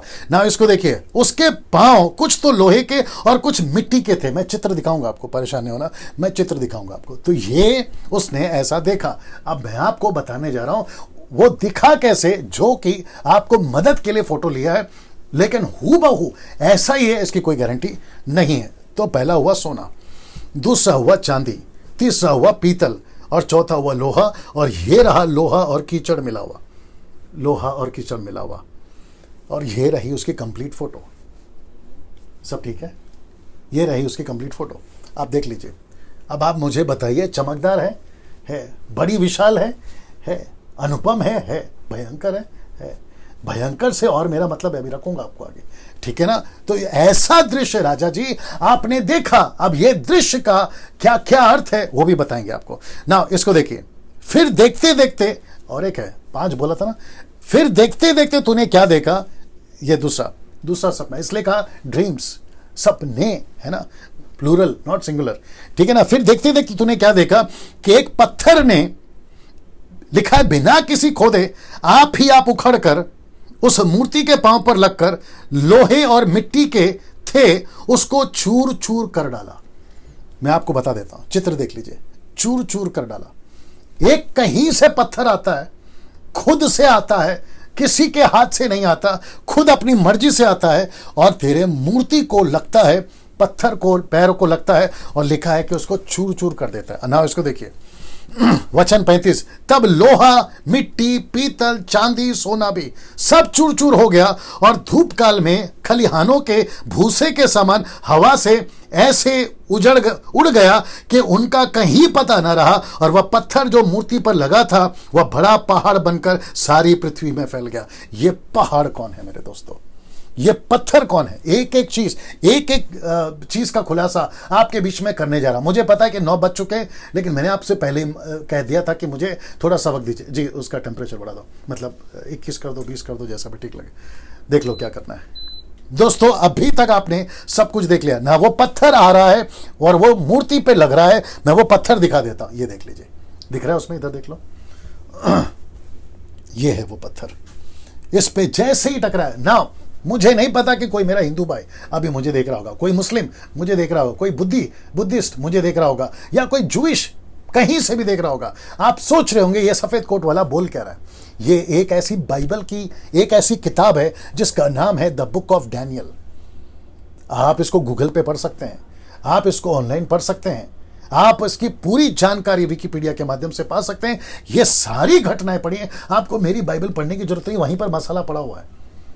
अविश्वासी साइंटिस्ट, अच्छे अच्छे लोग जो ईश्वर को नहीं मानते, वो तक नहीं इसको पढ़ा हो और उन्होंने जाना और कई ऐसे रिपोर्ट बनाए सर कि इनका परमेश्वर सच्चा है, इनका ईश्वर सच्चा है। यीशु की बात कर रहा हूं, यहोवा की बात कर रहा हूं, एलोहिम की बात कर रहा हूं। इस पृथ्वी पे जो परमेश्वर ने अपना दबदबा बना के रखा था इन राजाओं के चलते, मैं ये 4 राजाओं का और वो 5वें राजा का, जिसको मैंने अभी कहा था कि 5 किंगडम्स है, 5 राज्य मैं बताने जा रहा हूं ना दोस्तों। अब देखते हैं वचन 36 क्या कहता है। यह स्वप्न है और अब हम उसका अर्थ राजा को बताएंगे। आपको याद आ गया, हम, मैंने कहा था ना, ज्योतिषों ने कहा था कि हम, मैंने ब्रैकेट किया था, ये हम कौन है?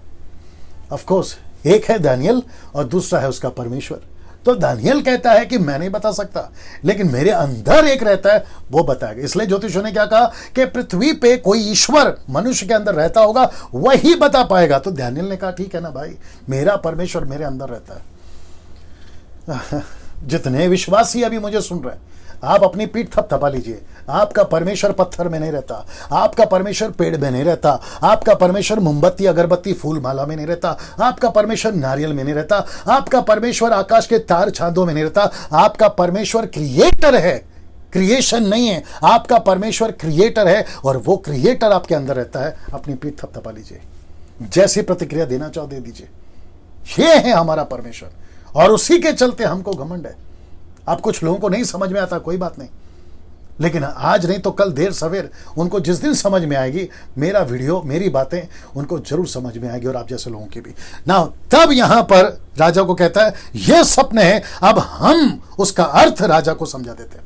तो अभी तक सपना बताया, अभी अर्थ बताने जा रहा है। आप मेरे साथ में बने रहे ना। देखिए यहां पे क्या लिखा, देखिए वचन 47 जी।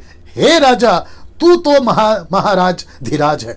मतलब पहले तारीफ हो रही है, और मैंने कहा था ना ये राजा का दबदबा पूरी पृथ्वी पर है। ये वचन आ गया क्योंकि स्वर्ग के परमेश्वर ने तुझको राज्य, सामर्थ, शक्ति और महिमा दी है। और इसलिए मैंने उसका पैलेस दिखाया आपको। ये कितना रॉयल था, ये कैसी ठाट बाट से रहता था। इसका पूरा का पूरा इलाका 60 किलोमीटर में फैला हुआ। 60 किलोमीटर आप समझते हैं? 60 किलोमीटर। मैं अभी जहां रहता हूं, अगर मुझे मुंबई से, कोलाबा जहां रहता हूं, यहां से अगर मुझे बदलापुर जाना है तब जाकर होता है 60 किलोमीटर, या थाना बोल दीजिए या कल्याण बोल दीजिए, वहां तक आ जाएगा 60 किलोमीटर, अगर मैं गलत नहीं हूं। इतना लंबा इसका पहले से सर। ऐसा व्यक्ति को दानियल कहता है कि हे राजा, तू जो महाधिराज है, क्योंकि स्वर्ग के परमेश्वर ने तुझको राज्य, सामर्थ, शक्ति, महिमा दी है। और जहां कहीं मनुष्य पाए जाते हैं, याद रखो, जहां कहीं, हिंदुस्तान की भी बात कर रहा हूं, जहां कहीं मनुष्य पाए जाते हैं वहां उसने इन सभी को, और मैदान के जीव जंतु, आकाश के पक्षी भी तेरे वश में कर दिए हैं। तुझको उन सब का अधिकार ठहराया गया। सोच के देखिए राजा नबूकदनेस्सर का दबदबा। यह सोने का सिर तू है राजा, यह सोने का सिर तू है राजा। तो वो सोना कौन था? राजा था। ये देख लीजिए, ये देख लीजिए, जिसको कहते हैं नबूकदनेस्सर, जिसने राज किया बेबीलोन पर 605 BC टू 539 BC। और जबकि इसने 43 टू 45 ईयर्स उसने राज किया, लेकिन उसके बाद में बेबीलोन का राज बना रहा। उसके बच्चे के बच्चे के बच्चे लोगों ने राज किया, ठीक है ना। नाउ अब आप कहोगे कि डैनियल भाई सोना क्यों? तो ये सारी चीजें आपको समझाने के लिए, क्योंकि इनकी पहचान सोने से ही होती थी। मतलब जो जो राज्य है जिसमें ज्यादा फेमस होता है, जैसे बीजेपी की निशानी कमल है, कांग्रेस की निशानी पंजाब है, जिसको कहते हैं अपोक्लिप्टिक, जो मैं रेवलेशन के डब्बे बता चुका हूं, जिसका मतलब है छिन्न, दर्शन या पिक्चर या इमेजेस, ये बताता है अपोक्लिप्टिक, ठीक है ना। सो यहां पे बेबीलोन की पहचान है सोना, जिसके चलते ये हुआ। अब देखिए दूसरा, तेरे बाद एक राज्य आएगा, तो इसका मतलब है वो मूर्ति या स्ट्रक्चर, जो कि मूर्ति पूजा उसकी बात नहीं कर रहा हूं, स्ट्रक्चर जो ढांचा आपने देखा था वो दरअसल में ढांचा नहीं था, वो राज्य था। तो पहला राज्य राजा आप खुद हैं, आप सोने की जो मूर्ति आपने देखी थी ना सर, वो आप हैं। दूसरा राजा आपके बाद आएगा, लिखा है तेरे बाद एक और राज्य आएगा और उदय होगा जो तुझसे छोटा होगा, मतलब बेबीलोन से छोटा होगा, नबूकदनेस्सर से छोटा होगा, बेबीलोन से छोटा होगा। आइए देखते हैं वो कौन सा है, और वह है मादी फरासी, Medo and Persian, Medo Persia, यह है वो मादी फरासी, जो कि 539 BC टू 331 BC तक राज करा, और उनका निशानी था चांदी, उनकी पहचान होती थी चांदी से। तो परमेश्वर ने दानियल के द्वारा जो राजा ने सपने देखा था उसका खुलासा परमेश्वर ने, मैं वापस कहता हूं, सिंबॉलिक है, एपोक्लिप्टिक है, चिन्ह है, दृश्य है, उसके रूप में परमेश्वर बात कर रहा है। अब आप लोग सोचोगे कि डैनियल भाई परमेश्वर अपोक्लिप्टिक या चिन्ह के रूप में क्यों बात कर रहा है। अब आप सोच के देखिए, अगर परमेश्वर राजाओं का नाम बता देगा कि वो राजा ने, वो उसके बारे में मैं बोल रहा हूं, तो आपको नहीं लगता है कि पहली बात तो जो सपना बताएगा उसका तो खेल ही खत्म हो जाएगा। जो राजा को पता चलेगा वो राजा को पहले से मार दिया जाएगा। तो परमेश्वर जानता है कि कैसे बैलेंस करना है, उसके चलते परमेश्वर ऐसा बात कर रहा है, ठीक है ना। ये भी आपको समझना होगा। तो ये हो गया चांदी का जो छाती का जिक्र करा। अब दानियल की किताब उसका 5 का 28 इसका जवाब भी देता है। जब हम 5वें अध्याय पे आएंगे तो मैं आपको बताऊंगा कि दानियल ने क्या कहा था। लिखा है कि दानियल ने 5वें अध्याय वचन 28 में, पेरेस अर्थात तेरा राज्य, जो दीवार पे लिखा था ना पेरिस, तेरा राज्य बांट कर मादियों और फरासियों को दिया गया है। यह बात यहां पर क्लियर करता है, परमेश्वर खुद बता रहा है स्वप्न के अंदर कि तेरा जो राज्य है बेबीलोन, ये छोटे वाले को दे दिया जाएगा, जो तुझसे छोटा है। किसको दे दिया जाएगा? मादी और फरासी को ना। दोस्तों ये आप समझ गए। अब बात करते हैं तीसरा राज्य की। फिर एक और तीसरा राज्य, ये देख लीजिए, फिर और एक और तीसरा राज्य पीतल का सा राज्य होगा। पीतल का सा राज्य, ये बताता हूं कौन सा है, जिसमें सारी पृथ्वी आ जाएगी। अब ये ब्रैकेट है तो इसका मतलब कुछ तो गड़बड़ है, मतलब कुछ तो सीखने लायक है, तो ये इसको याद रखना। लिखा है जिसमें सारी पृथ्वी आ जाएगी। मैं आपको बताता हूं ये कौन है। आप जैसे चित्र देखोगे आपको इशारा मिल जाएगा। ये रहा चित्र, पीतल, ग्रीस जिसने राज्य किया, जिसको कहते हैं हिंदी में यूनान, और ये रहा अलेक्जेंडर द ग्रेट, जिसको कहते हैं बादशाह सिकंदर। ये देखो, इस पृथ्वी पे, मैंने इसलिए कहा ना आपको, ये आपको याद रखना, इस पूरी पृथ्वी पे बादशाह सिकंदर ने राज किया। इसका इतिहास गवाह है। यह आपका यूट्यूब, गूगल, भारत के कई किताबों में इसकी जिक्र है। इसको सिखाया जाता है बच्चों को। यह ऐसा व्यक्ति जो दानियल को परमेश्वर बता रहा है। अब आप सोच के देखिए, किसी अल्लाह ने प्रकट नहीं किया, किसी और ईश्वर ने प्रकट नहीं किया, परमेश्वर यहोवा ने प्रकट किया। सोच के देखिए आप, जिस परमेश्वर की हम आराधना करते हैं, जिस यीशु की मैं बात कर रहा हूं, उसने दानियल को प्रकट किया कि दानियल ऐसा सब कुछ होने पर है ना। ये बादशाह सिकंदर जिसने पूरी दुनिया पे राज किया, इसलिए लिखा है कि वो पूरी दुनिया पे, पूरी सारी पृथ्वी पर जाएगा। ऐसा व्यक्ति है। मैं इसका कनेक्शन दानियल किताब 7वें अध्याय 8वें अध्याय से भी करूंगा, क्योंकि ये व्यक्ति वापस आएगा, ये व्यक्ति वापस आएगा उस अध्याय में ना। इसकी पहचान होती थी पीतल से, पीतल से, ये पीतल, ब्रास से इसकी पहचान होती थी ना। लिखा है दानियल किताब उसका 8वां अध्याय वचन 21 में, और लिखा है कि और वह रोआर का बकरा यूनान का राज्य है। मतलब एक बकरा दिखाऊंगा, मैं आपको बता दूंगा, तब आपको समझ में आएगा। उसकी आंखों के बीच में जो बड़ा सिंह निकला वह पहला राजा ठहरा। मतलब बादशाह सिकंदर क्या करेगा मैं बताऊंगा उसको, ठीक है ना। ना इसको देखिए, अभी वचन 40, चौथा राज्य, ये रहा चौथा राज्य, लोहे के तुल्य मजबूत होगा, लोहे के तुल्य मजबूत होगा। लोहे से तो सब वस्तुएं चूर चूर हो जाती हैं, पिस जाती हैं, इसलिए जिस भांति लोहे से वे सब कुचली जाती हैं, अब इसको देखिए, उसी भांति उस चौथे राज्य से सब कुछ चूर चूर होकर पिस जाएगा। अब आप जानना चाहते हैं ये कौन सा है? सबसे पहला कौन सा मैंने बताया? बेबीलोन। दूसरा मैंने कौन सा बताया? मीडोस एंड प्रीसिया। तीसरा मैंने बताया ग्रीस। अब आप जानना चाहते हैं चौथा कौन सा, फिर पांचवा बताऊंगा। ये रहा जिसको कहते हैं रोम, जिसको कहते हैं पैगन रोम। पैगन का मतलब है पेगन का मतलब है अन्य जाति, मूर्ति पूजा, परमेश्वर को नहीं मानते, उन दिनों की बात कर रहा हूं। ऐसा जो कि ईसा पूर्व 168 बिफोर क्राइस्ट, 168 और उसके बाद में 476 एडी तक चला। इसका मतलब है कम से कम 500 साल इन लोगों ने राज किया। ये है, देखिए ये टांग देख लीजिए आप, सब ठीक है, इसमें सब ठीक दिख रहा है। ये टांग देख लीजिए आप, ये जितना लंबा टांग है, उनकी पहचान लोहे से होती थी, क्योंकि यही रोम के लोग हैं जिन्होंने यीशु को खीले मारे लोहे के। ये वही लोग हैं जिन्होंने बरछा भेदा लोहे का। ये वो लोग हैं, रोम के लोग। और लिखा है टांगे लंबी, राज्य भी लंबा चला 500 साल। ये बताता है टांगे लंबी है ना, लोहे की टांगे लंबी है, तो इनका राज्य भी, देखो कितना सटीक और कितना पैसिफिक सटीक बता रहा है परमेश्वर। अब आप मुझे बताइए, तांत्रिक बता सकते थे ये सब? जादू टोना वाला बता पाए?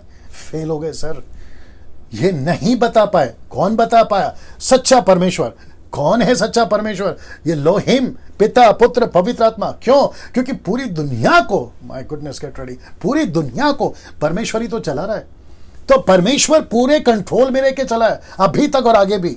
परमेश्वर कहता है मैं चला रहा हूं दुनिया को। कौन सा राजा कैसा करेगा, क्या करेगा, इन सब की हिस्ट्री आपके बाइबल में। मैं रिक्वेस्ट करता हूं कि आज की युवा पीढ़ी को बाइबल पढ़ो सर। बच्चे लोग बाइबल पढ़ो, जितना वक्त आप बाइबल को दे सकोगे आप उतने ही होशियार हो जाओगे। मैंने कल भी कहा था, मैं आज फिर कहता हूं, ये बंदा 5वीं क्लास 3 बार फेल है, उसके बावजूद परमेश्वर से बुद्धि पाकर आपके बीच में बात कर रहा हूं। मैं रिक्वेस्ट करता हूं, गीत गा रहे हो, गिटार बजा रहे हो, म्यूजिक में घुस रहे हो, ठीक है, वो एक लिमिट तक है सर। पूरी जिंदगी मत घुसिए उसके अंदर, निकलिए बाहर और परमेश्वर के वचन में मजबूत हो जाइए।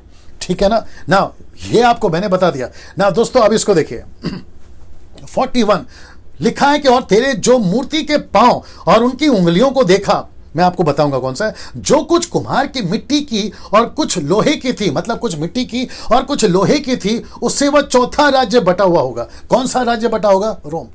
ये रोम बटा हुआ होगा। ये जो है ना रोम, ये पूरी तरह से बटा हुआ होगा। मैं आपको बताता हूं कैसे बटा होगा, मैं रख रहा हूं, हर चीज को रख रहा हूं। वो बटा हुआ होगा तो भी उसमें लोहे का सा कड़कपन होगा, मतलब उसका दबदबा 500 साल तक चलेगा। फिर उसके बाद में जैसे कि तूने कुम्हार की मिट्टी के संग लोहा भी मिला हुआ देखा था, ये ब्रैकेट आ गया। और जैसे पांव की उंगलियां, तो इसका मतलब है कितनी उंगलियां होती है? 10। एक तरफ में 5, दूसरी तरफ में 5, तो 5 उंगली। ये ब्रैकेट याद रखिएगा, टोटल हो गए 10 उंगलियां।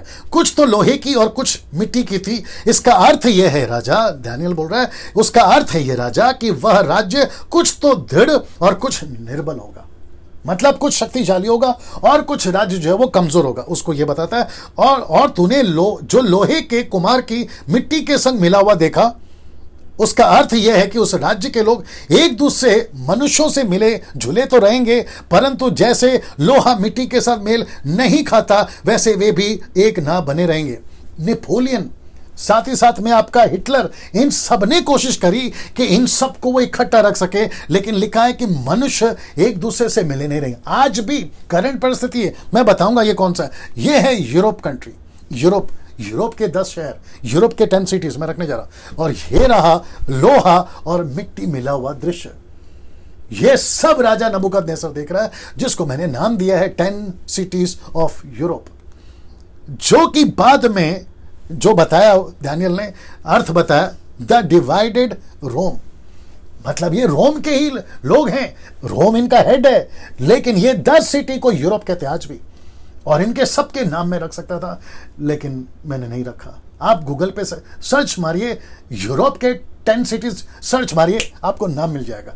जो पहले नाम क्या था और अभी मॉडर्न में इन्होंने नाम क्या क्या रखा है, ये आपको पता चल जाएगा। ठीक है ना, मैंने जानबूझ के नहीं रखा ना। इसको देखिए, अब आपको पूरा का पूरा जो 4 किंगडम है मैं वो रखने जा रहा हूं। तो सबसे पहला है बेबीलोन, जो कि 605 BC टू 539 BC तक चला। फिर उसके बाद में मीडो पर्सिया जो कि 539 बीसी टू 331 बीसी तक चला। फिर ग्रीस आता है जिसमें किंग अलेक्जेंडर है, जिसका मैंने जिक्र करा। 331 बीसी टू 168 बीसी तक चला उसका राज्य। पेगन रोम, जो कि मैंने आपको बताया मूर्ति पूजा से भरा हुआ, परमेश्वर का कोई भी इसको नॉलेज नहीं था। 500 साल तक इसने राज करा। 168 बीसी टू 476 एडी तक इसका राज्य चला। ये सब कुछ रखा है आपके लिए। फिर उसके बाद में आता है लोहा और मिट्टी मिला हुआ डिवाइडेड रोम, जो कि उसने भी राज करा। आप यहां पर देख सकते हैं ये यहां से लेकर यहां तक, और अभी भी ये डिवाइडेड रोम, अभी तो मॉडर्न हो गया, नाम चेंज हो गया। ये सब आपको गूगल में मिल जाएगा, ठीक है ना। ये हो गया अभी तक का दृश्य ना। मजा देखिए, अब आपके बीच में आ रहा है फिफ्थ किंगडम, पांचवा राज्य। ये मजेदार है, यहां सब ठीक है, ये मजेदार है फिफ्थ किंगडम। और इसके दो थियरी हैं, लेकिन मैं जाऊंगा दूसरे वाले के साथ, ठीक है ना। दो थियरी है, एक है चर्च और दूसरा है क्राइस्ट। मैं आपको पहले बता देता हूं कि वो पत्थर कौन है, उसके लिए आपको ये मैंने बता दिया। फिफ्थ किंगडम, दो थियरी हैं, टू थियरीज। क्या क्या है, एक है चर्च और दूसरा है क्राइस्ट। कुछ लोग कहते हैं ये चर्च है, मैं आपको पहले बता देता हूं। फर्स्ट थियरी चर्च, ठीक है ना। ना पहले वचन पढ़ते हैं, लिखा है कि और उन राजाओं के दिनों में स्वर्ग का परमेश्वर एक ऐसा राज्य उदय करेगा जो अनंत काल तक ना टूटेगा और ना वह किसी दूसरी जाति के हाथ में किया जाएगा, वरन वह उन सब पर राज्यों को चूर चूर करेगा, उनका अंत कर डालेगा और वह सदा स्थिर रहेगा। तो इस वचन के आधार पर मैंने चर्च डाला था। यहां पे दो थियरी रखी थी ना, चर्च डाला था। तो ये वचन मैं इसके सपोर्ट में उतना नहीं हूं। मैं जब रखूंगा ना क्राइस्ट को, मैं उसके सपोर्ट में जाता हूं, लेकिन दोनों रख देता हूं, आपको जैसा ठीक लगे आप लेके चलिए। वो चूर चूर कर देगा, यानी कि चर्च कैसे, मैं आपको बताता हूं। मत्ती की किताब उसका 16 का 18 से 19 तक यीशु ने पतरस से क्या कहता, याद आ जाएगा आपको। लिखता है, और मैं भी तुझसे कहता हूं कि तू पतरस है। फिर कहता है कि और मैं इस पत्थर पर अपनी कलीसिया बनाऊंगा। तो इसका कनेक्शन पत्थर से तो है। मैं वापस कहता हूं, मैं इसके साथ ज्यादा नहीं जा रहा हूं, लेकिन मैं दोनों थियरी आपके बीच में रख रहा हूं, और कोई दिक्कत नहीं है इसके साथ जाने में भी। बात तो एक ही है ना, परमेश्वर को महिमा मिल रही है, कलीसिया यीशु की है ना, ठीक है ना। पतरस है और पत्थर पर मैं अपनी कलीसिया बनाऊंगा, अधोलोक के फाटक उस पर प्रबल ना होंगे, जो कि अभी ठीक पहले वचन पढ़ा। मैं तुझे स्वर्ग की कुंजियां दूंगा, और जो कुछ तू पृथ्वी पर बांधेगा वो स्वर्ग में बंधेगा, और जो कुछ तू पृथ्वी पर खोलेगा वो स्वर्ग में खुलेगा। तो ये बताता है, जो पिछला वचन अभी हमने पढ़ा, ये उसको मैच करता है, कॉन्ट्रडिक्ट नहीं करता है, उसके चलते मैंने रखा ना। इसको देखिए, वचन 45, जैसा तूने देखा कि एक पत्थर किसी के हाथ के बिना खोदे पहाड़ से उखड़कर, इसको भी बताऊंगा, उसने लोहे, पीतल, मिट्टी, चांदी और सोने को चूर चूर किया, इसी रीति महान परमेश्वर ने राजा को जताया कि उसके बाद क्या क्या होने वाला है। ना स्वप्न में और ना उसके अर्थ में कुछ संदेह। इसका मतलब है, मैंने जो कुछ बताया है वो सब कुछ में कोई संदेह नहीं। अब वो पत्थर का जिक्र करता हूं जो किसी के हाथ बिना लगाए। अब जरा ध्यान से सुनो, जाकिर नाइक और उसके फॉलोवर्स, और न जाने और राहुल आर्या जैसे कई लोग जो ये बकवास करते हैं यूट्यूब पे कि मरियम के पेट में यीशु कैसे आ सकता है, बिना फिजिकल रिलेशनशिप के मरियम के पेट में यीशु कैसे आ सकता है। ये दरअसल उसी का चक्कर है, ये कनेक्शन यहीं पर है। लिखा है, बिना किसी के हाथ लगाए, बिना किसी के पहाड़ को खोदे एक पत्थर, मैं भी चित्र रखूंगा, वो आता है और इन सब राज्यों को लिखा है चूर चूर कर देता है। मैं आपको दिखा देता हूं, ये दृश्य था, ये है दानियल, ये है नबूकदनेस्सर, ये है मूर्ति और ये है पत्थर। एक और चित्र दिखा देता हूं आपको, ये है चित्र, ठीक है ना, जिसको कहते हैं, मैंने कहा था ना दो थियरी है, एक है चर्च और दूसरा है क्राइस्ट, उसको कहते हैं सेकंड थियरी जो है वह है क्राइस्ट, और जिसको आपके बीच में रखने जा रहा हूं second coming of Jesus Christ. ये देख लीजिए, second coming of Jesus Christ, ये है यीशु। तो ये पत्थर कौन है जो राजा देखा था, ये पत्थर कौन है, ये यीशु है, जो कि कहता है, वापस पढ़वा देता हूं, जैसा तूने देखा कि एक पत्थर किसी के हाथ के बिना खोदे पहाड़ से उखड़कर, लिखा है कि उसने लोहे, पीतल, मिट्टी, चांदी, सोने को चूर चूर कर दिया, इसी रीति से महान परमेश्वर ने राजा को जताया। इसका मतलब है कि बिना किसी के फिजिकल रिलेशन के यीशु मसीह शरीर में पैदा हुआ। मैं वापस कहता हूं, परमेश्वर को मत सिखाइए, परमेश्वर क्या करता है, हमारी हैसियत नहीं है। मैंने बताया था ना, डंके की चोट पे मैंने बताया था, एक वीडियो बनाया था मुंह तोड़ जवाब, कि यीशु मसीह ही गॉड है, यीशु मसीह ही परमेश्वर है। हम उसके सामने सवाल नहीं कर सकते दोस्तों, आपको स्वीकार करना होगा। और ये दानियेल की पुस्तक आज आपको मदद कर रही है। मैं परमेश्वर का धन्यवाद देता हूं कि मुझे ये अनुग्रह दिया कि इस तरीके से, कितने लोग देख रहे हैं, 1400 लोग, 1400 लोग ऑनलाइन अगर जुड़कर देख रहे हैं, ये परमेश्वर का अनुग्रह। और मुझे पता है कि इतनी तादाद में आज की तारीख में, जब से लॉकडाउन चल रहा है, आज की तादाद में इतना सारा लोग देखना, बाकियों के इसमें नहीं देखता हूं, बाकियों के इसमें मैं नहीं देखता हूं। 100-200 में, 50-60 में निपट जाता है। लेकिन अगर आप लोग देख रहे हैं, मैं इसका भी श्रेय केवल प्रभु को देता हूं। और मुझे ईमानदारी से मेरा काम करने दीजिए। अगर आप लोगों को प्रभु ने मुझे दिया है, मैं आपको ट्रेन करूं, सिखाऊं, मैं पूरी ईमानदारी के साथ सिखा रहा हूं। डंके की चोट पे बोल रहा हूं, यीशु मसीह सच है। किसी शारीरिक संबंध से वो पैदा नहीं हुआ। मनुष्य के, औरत के पेट में बच्चा कैसे, तुम होते कौन हो पूछने वाले कि मरियम के पेट में यीशु कैसे आ गया? तुम्हारी हैसियत है, तुम्हारी औकात है उस परमेश्वर के साथ में तुम ये सवाल करोगे, तुमको पीस के रख देगा वो। तुम जो भी हो, राहुल आर्या या फिर तुम्हारा जाकिर नायक या फिर उसके फॉलोवर्स, आप कैसे, और भी कई लोग हैं, क्या कहते हैं उसको मुंबई की भाषा में, चंटर पंटर लोग और भी हैं। मैं उन सभी को कहना चाहता हूं, तो हमारी औकात नहीं है, आपकी औकात नहीं है परमेश्वर के ये सवाल पूछे कि मरियम के पेट में यीशु मसीह आ कैसे गया। कैसे पूछ लेते हो यार तुम? एक दिन तुमको यीशु के सामने ऐसे खड़ा होना होगा और तुमको एक एक शब्द का हिसाब देना होगा। मजाक नहीं है, पीस के रख देगा। चौथा अध्याय को मिस नहीं करना। कल तीसरा अध्याय है, वो भी जबरदस्त है, लेकिन चौथा अध्याय में इसी राजा ने कैसा मन फिराया मैं बताऊंगा। और उस वक्त में हो सकता है कि कई लोगों की होश ठिकाने आएगी। मेरे साथ में बने रहिए, मैं थोड़ी देर में खत्म कर रहा हूं। फिर लिखता है कि ये सारा चीज बताया और इसमें कोई संदेह नहीं है, इसमें कोई संदेह नहीं है कि मैंने तेरा अर्थ जो है बराबर बताया ना। अब इसको देखिए, ये पत्थर कौन है? ये पत्थर जिसको चूर चूर कर रहा है, जो कि क्राइस्ट है। मैं इसकी तरफ ज्यादा झुकाव में हूं क्योंकि ये second coming of Jesus Christ है। यीशु मसीह आएगा। यीशु पत्थर है, कैसे साबित होता है? लूका की किताब उसका 20:18 में, जो कोई इस पत्थर पर गिरेगा वह चकनाचूर हो जाएगा, जिस पर वह गिरेगा वो उसे पीस डालेगा।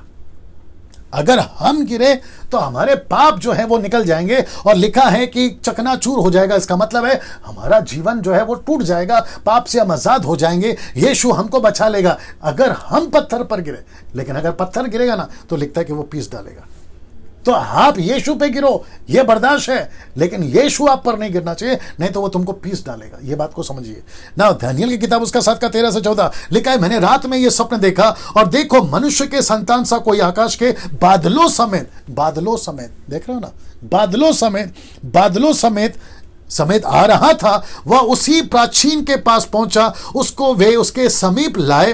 तब उसको ऐसी प्रभुता, महिमा, राज्य दिया गया जो देश देश, जाति जाति के लोगों, भिन्न भिन्न भाषा बोलने वाले सबके अधीन हो। उसकी प्रभुता सदा तक अटल है, उसका राज्य अविनाशी ठहरा। ये यीशु है दोस्तों, ये यीशु है। मरकुस की किताब उसका 14 का 62, जब यीशु मसीह को पकड़ा था, पिलातुस, हेरोदेस, हनन्याह, कैफा सब पूछ रहे थे तू कौन है? तब यीशु मसीह ने जवाब दिया, ये सुनिए, लिखता है और तुम, मैं हूं मसीहा, मैं हूं परमेश्वर का पुत्र। तब वो कहता है आगे लाइन 62, कहता है कि तुम मनुष्य के पुत्र, मतलब यीशु को, पुत्र को सर्वशक्तिमान की दाहिनी और बैठा आकाश के बादलों के साथ आते देखोगे। ये यीशु का स्टेटमेंट है। यीशु ने कहा यस, मैं आऊंगा एक दिन। यूरोप की कंट्री तुम सुनो, अफ्रीकन्स तुम सुनो, एशियंस तुम सुनो, अमेरिकन्स तुम सुनो, जापानीज कंट्री तुम सुनो, भारत के लोगों तुम सुनो, यीशु एक दिन बादलों पर इसी पृथ्वी पर आ रहा है। वो आ रहा है। जितनी जल्दी हो सकता है बचिए, जितनी जल्दी हो सकता है अपना जीवन परिवर्तन करिए, जितनी जल्दी हो सकता है अपना मन फिराए। अगर तुम यीशु पे गिरे तो बच गए, लेकिन अगर यीशु तुम पर गिर गया, पीस के रख देगा ना। दोस्तों इसको देख लीजिए, मैं समाप्ति पर भी हूं, इसको देख लीजिए। ये रहा पूरा चित्र ना। अब यहां पे मैं आपको इसकी वैल्यू बताता हूं। सबसे पहला, सोना महंगा तो होता है पर वजन कम होता है। सोना महंगा तो होता है लेकिन वजन कम होता है। दूसरा एरो देख लीजिए, ये कौन है? बेबीलोन। क्या कहते हैं? सोना है लेकिन वजन कम हो गया, ठीक है ना। इसलिए लिखा है डरावना है, चमकदार है, देखा था ना, बहुत लंबा चौड़ा है। अब उसका एक और खुलासा दे रहा हूं। दूसरा है, चांदी थोड़ा कम महंगा तो होता है सोने से, पर वजन सोने से ज्यादा होता है। यह बात सही है ना? यह सब आपके हेल्प के लिए कि आप समझ जाओ ना। दूसरा, पीतल थोड़ा कम महंगा तो होता है, पर वजन चांदी से भी ज्यादा होता है। सोना का वैल्यू ज्यादा है, चांदी का वैल्यू उससे कम है, पीतल का वैल्यू उससे कम है। लेकिन नीचे से पढ़ोगे ना तो आपको पता चलेगा कि वजन बढ़ रहा है। यहां से कीमत बढ़ रही है, लेकिन यहां से वजन बढ़ रहा है। यह रहा चौथा। लोहा सबसे कम महंगा तो होता है, पर वजन सबसे ज्यादा होता है। मैं वापस कहता हूं, यहां से आओगे ना तुम, तो यहां से आपको कीमत लगेगा कि ज्यादा है, लेकिन जब यहां से ऊपर जाओगे तो आपको पता चलेगा वजन ज्यादा है। अब आपके दिमाग में एक बात चल रहा होगा, 5 से डैनियल ये हो गया 4, पांचवें का वैल्यू और पांचवें का वजन क्या है, आइए बताते हैं आपको। पांचवा ये रहा सर, जो पहाड़ से निकला, पत्थर निकला और इसको तोड़ा। अब आप मुझे बताइए, पहाड़ का वजन सोना, चांदी और आपका पीतल और आपका लोहा का सामने क्या है? दरअसल और एक बात बता दूं, ये लोहा, चांदी, पीतल, सोना कहां मिलता है? इसी पहाड़ के अंदर।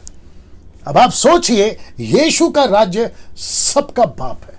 यीशु का राज्य कहां गया?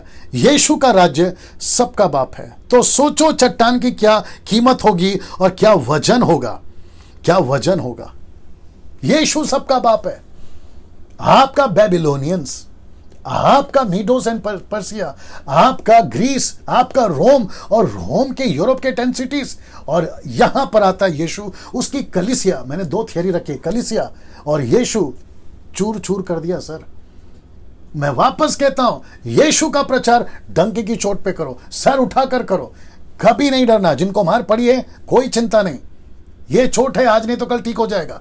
लेकिन यीशु के लिए जो तुम काम कर रहे हो ना, सलूट है आप लोगों को। मैं वापस कहता हूं, बस मैं 5 मिनट मुझे और दीजिए, मैं समाप्त करता हूं। ये रहा 5वीं बात जो कि आखिरी है।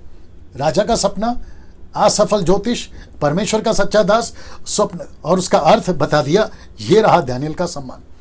आइए देखते हैं दानियेल का सम्मान कैसे हो रहा है। मैं कुछ चित्र दिखाऊंगा। इतना सुनकर, कितना सुनकर, ये सब सुनकर मजा देखिए, नबूकदनेस्सर राजा ने मुंह के बल गिरकर दानियेल को दंडवत किया और आज्ञा दी कि उसको भेंट चढ़ाओ और उसके सामने सुगंध वस्तु जलाओ। क्योंकि राजा का कल्चर ऐसा है, राजा को ऐसी सम्मान करने आता है। दानियेल ने मेक श्योर कि उसको रोका होगा कि मुझे क्यों प्रणाम कर रहा है। उसका सर्टिफिकेट वो पहले ही दे चुका है, मेरी कोई काबिलियत नहीं है, तेरा सपना बताने में तो वो प्रभु का आता है। लेकिन ये वहां का सिस्टम था, तो राजा उसके पैरों पे गिरा। ये देख लो, दिख रहा है उसमें सब ठीक है, ये देख लो, ये है राजा, ये है दानियेल और ये है बाकी ज्योतिष जो काले जादू के साथ में, तंत्र मंत्र के साथ में लेकर घूम रहे थे। सब ठीक है ना?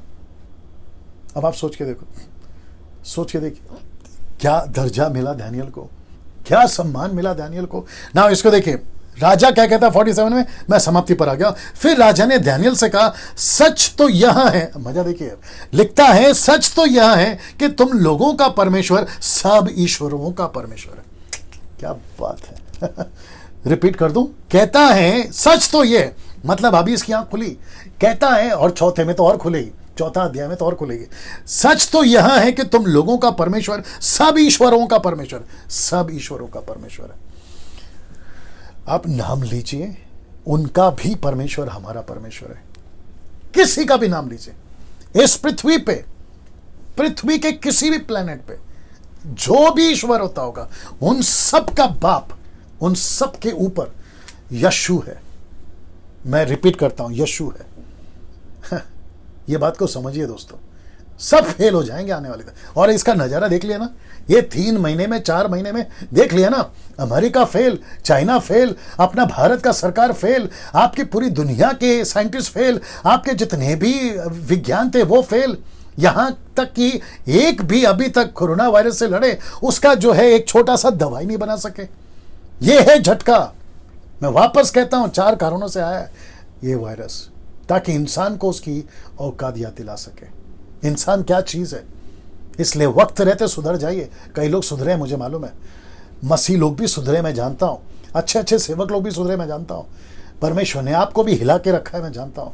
ना ये कहता है सब ईश्वरों का परमेश्वर है। अब इसको देखो, राजाओं का राजा, भेदों का खोलने वाला, इसलिए तू ये भेद प्रकट कर सका। तेरा परमेश्वर इतना महान है दानियल, इसलिए तू कर सका, जादू टोना नहीं कर सके। रिपीट कर देता हूं, कोई ईश्वर नहीं कर सका, कोई अल्लाह नहीं कर सका, कोई तांत्रिक नहीं कर सका, ये सिर्फ यीशु कर सका। ना इसको देखिए 48, फिर मैं समाप्ति पर, यह आखिरी 2 वचन है 48 और 49। तब राजा ने दानियल का पद बड़ा किया, उसको बहुत से भेंट दान दिए, यह आज्ञा दी, आज्ञा क्या दी देखो, यह आज्ञा दी कि वह बाबेल के सारे प्रांत पर हाकिम और बाबेल के सब पंडितों का मुखिया बनेगा सब पंडितों का मुखिया बनेगा या प्रधान बनेगा। तब दानियल ने के विनती करने से राजा ने शद्रक, मेशक और अबेदनगो को, शद्रक, मेशक, अबेदनगो का नाम इसलिए लिया क्योंकि वो सबके सामने थे, उनका नाम लिया, बाबेल के प्रांत के कार्य के ऊपर नियुक्त कर दिया। परंतु दानियल आप ही राजा के दरबार में रहा करता था। उसके पीछे मकसद है, आपको 12वें चैप्टर तक चलेगा, वो राजा के दरबार में क्यों था, उसके पीछे मकसद है। दोस्तों, आशा करता हूं कि 1.5 घंटे में मैं आपको चैप्टर 2 समझा पाया। आशा करता हूं कि आप लोग सीखे होंगे, बहुत कुछ सीखे होंगे। अब आपका काम यह है, इसको जितना शेयर कर सकते करिए, इसकी लिंक कॉपी करिए, व्हाट्सएप पे देते जाइए, जहां तक दे सकते हैं, जिसको देना है उसको दीजिए, ठीक है ना। और मैं रिपीट करता हूं, किसी के बाप से डरने की जरूरत नहीं है यीशु का प्रचार करने के लिए। परमेश्वर आपको आशीष दे। कल तीसरा दिन है, कल तीसरा चैप्टर है, ठीक रात 8 बजे यह बंदा आपके सामने फिर हाजिर होगा। परमेश्वर आपको बहुत आशीष दे। जय मसीह।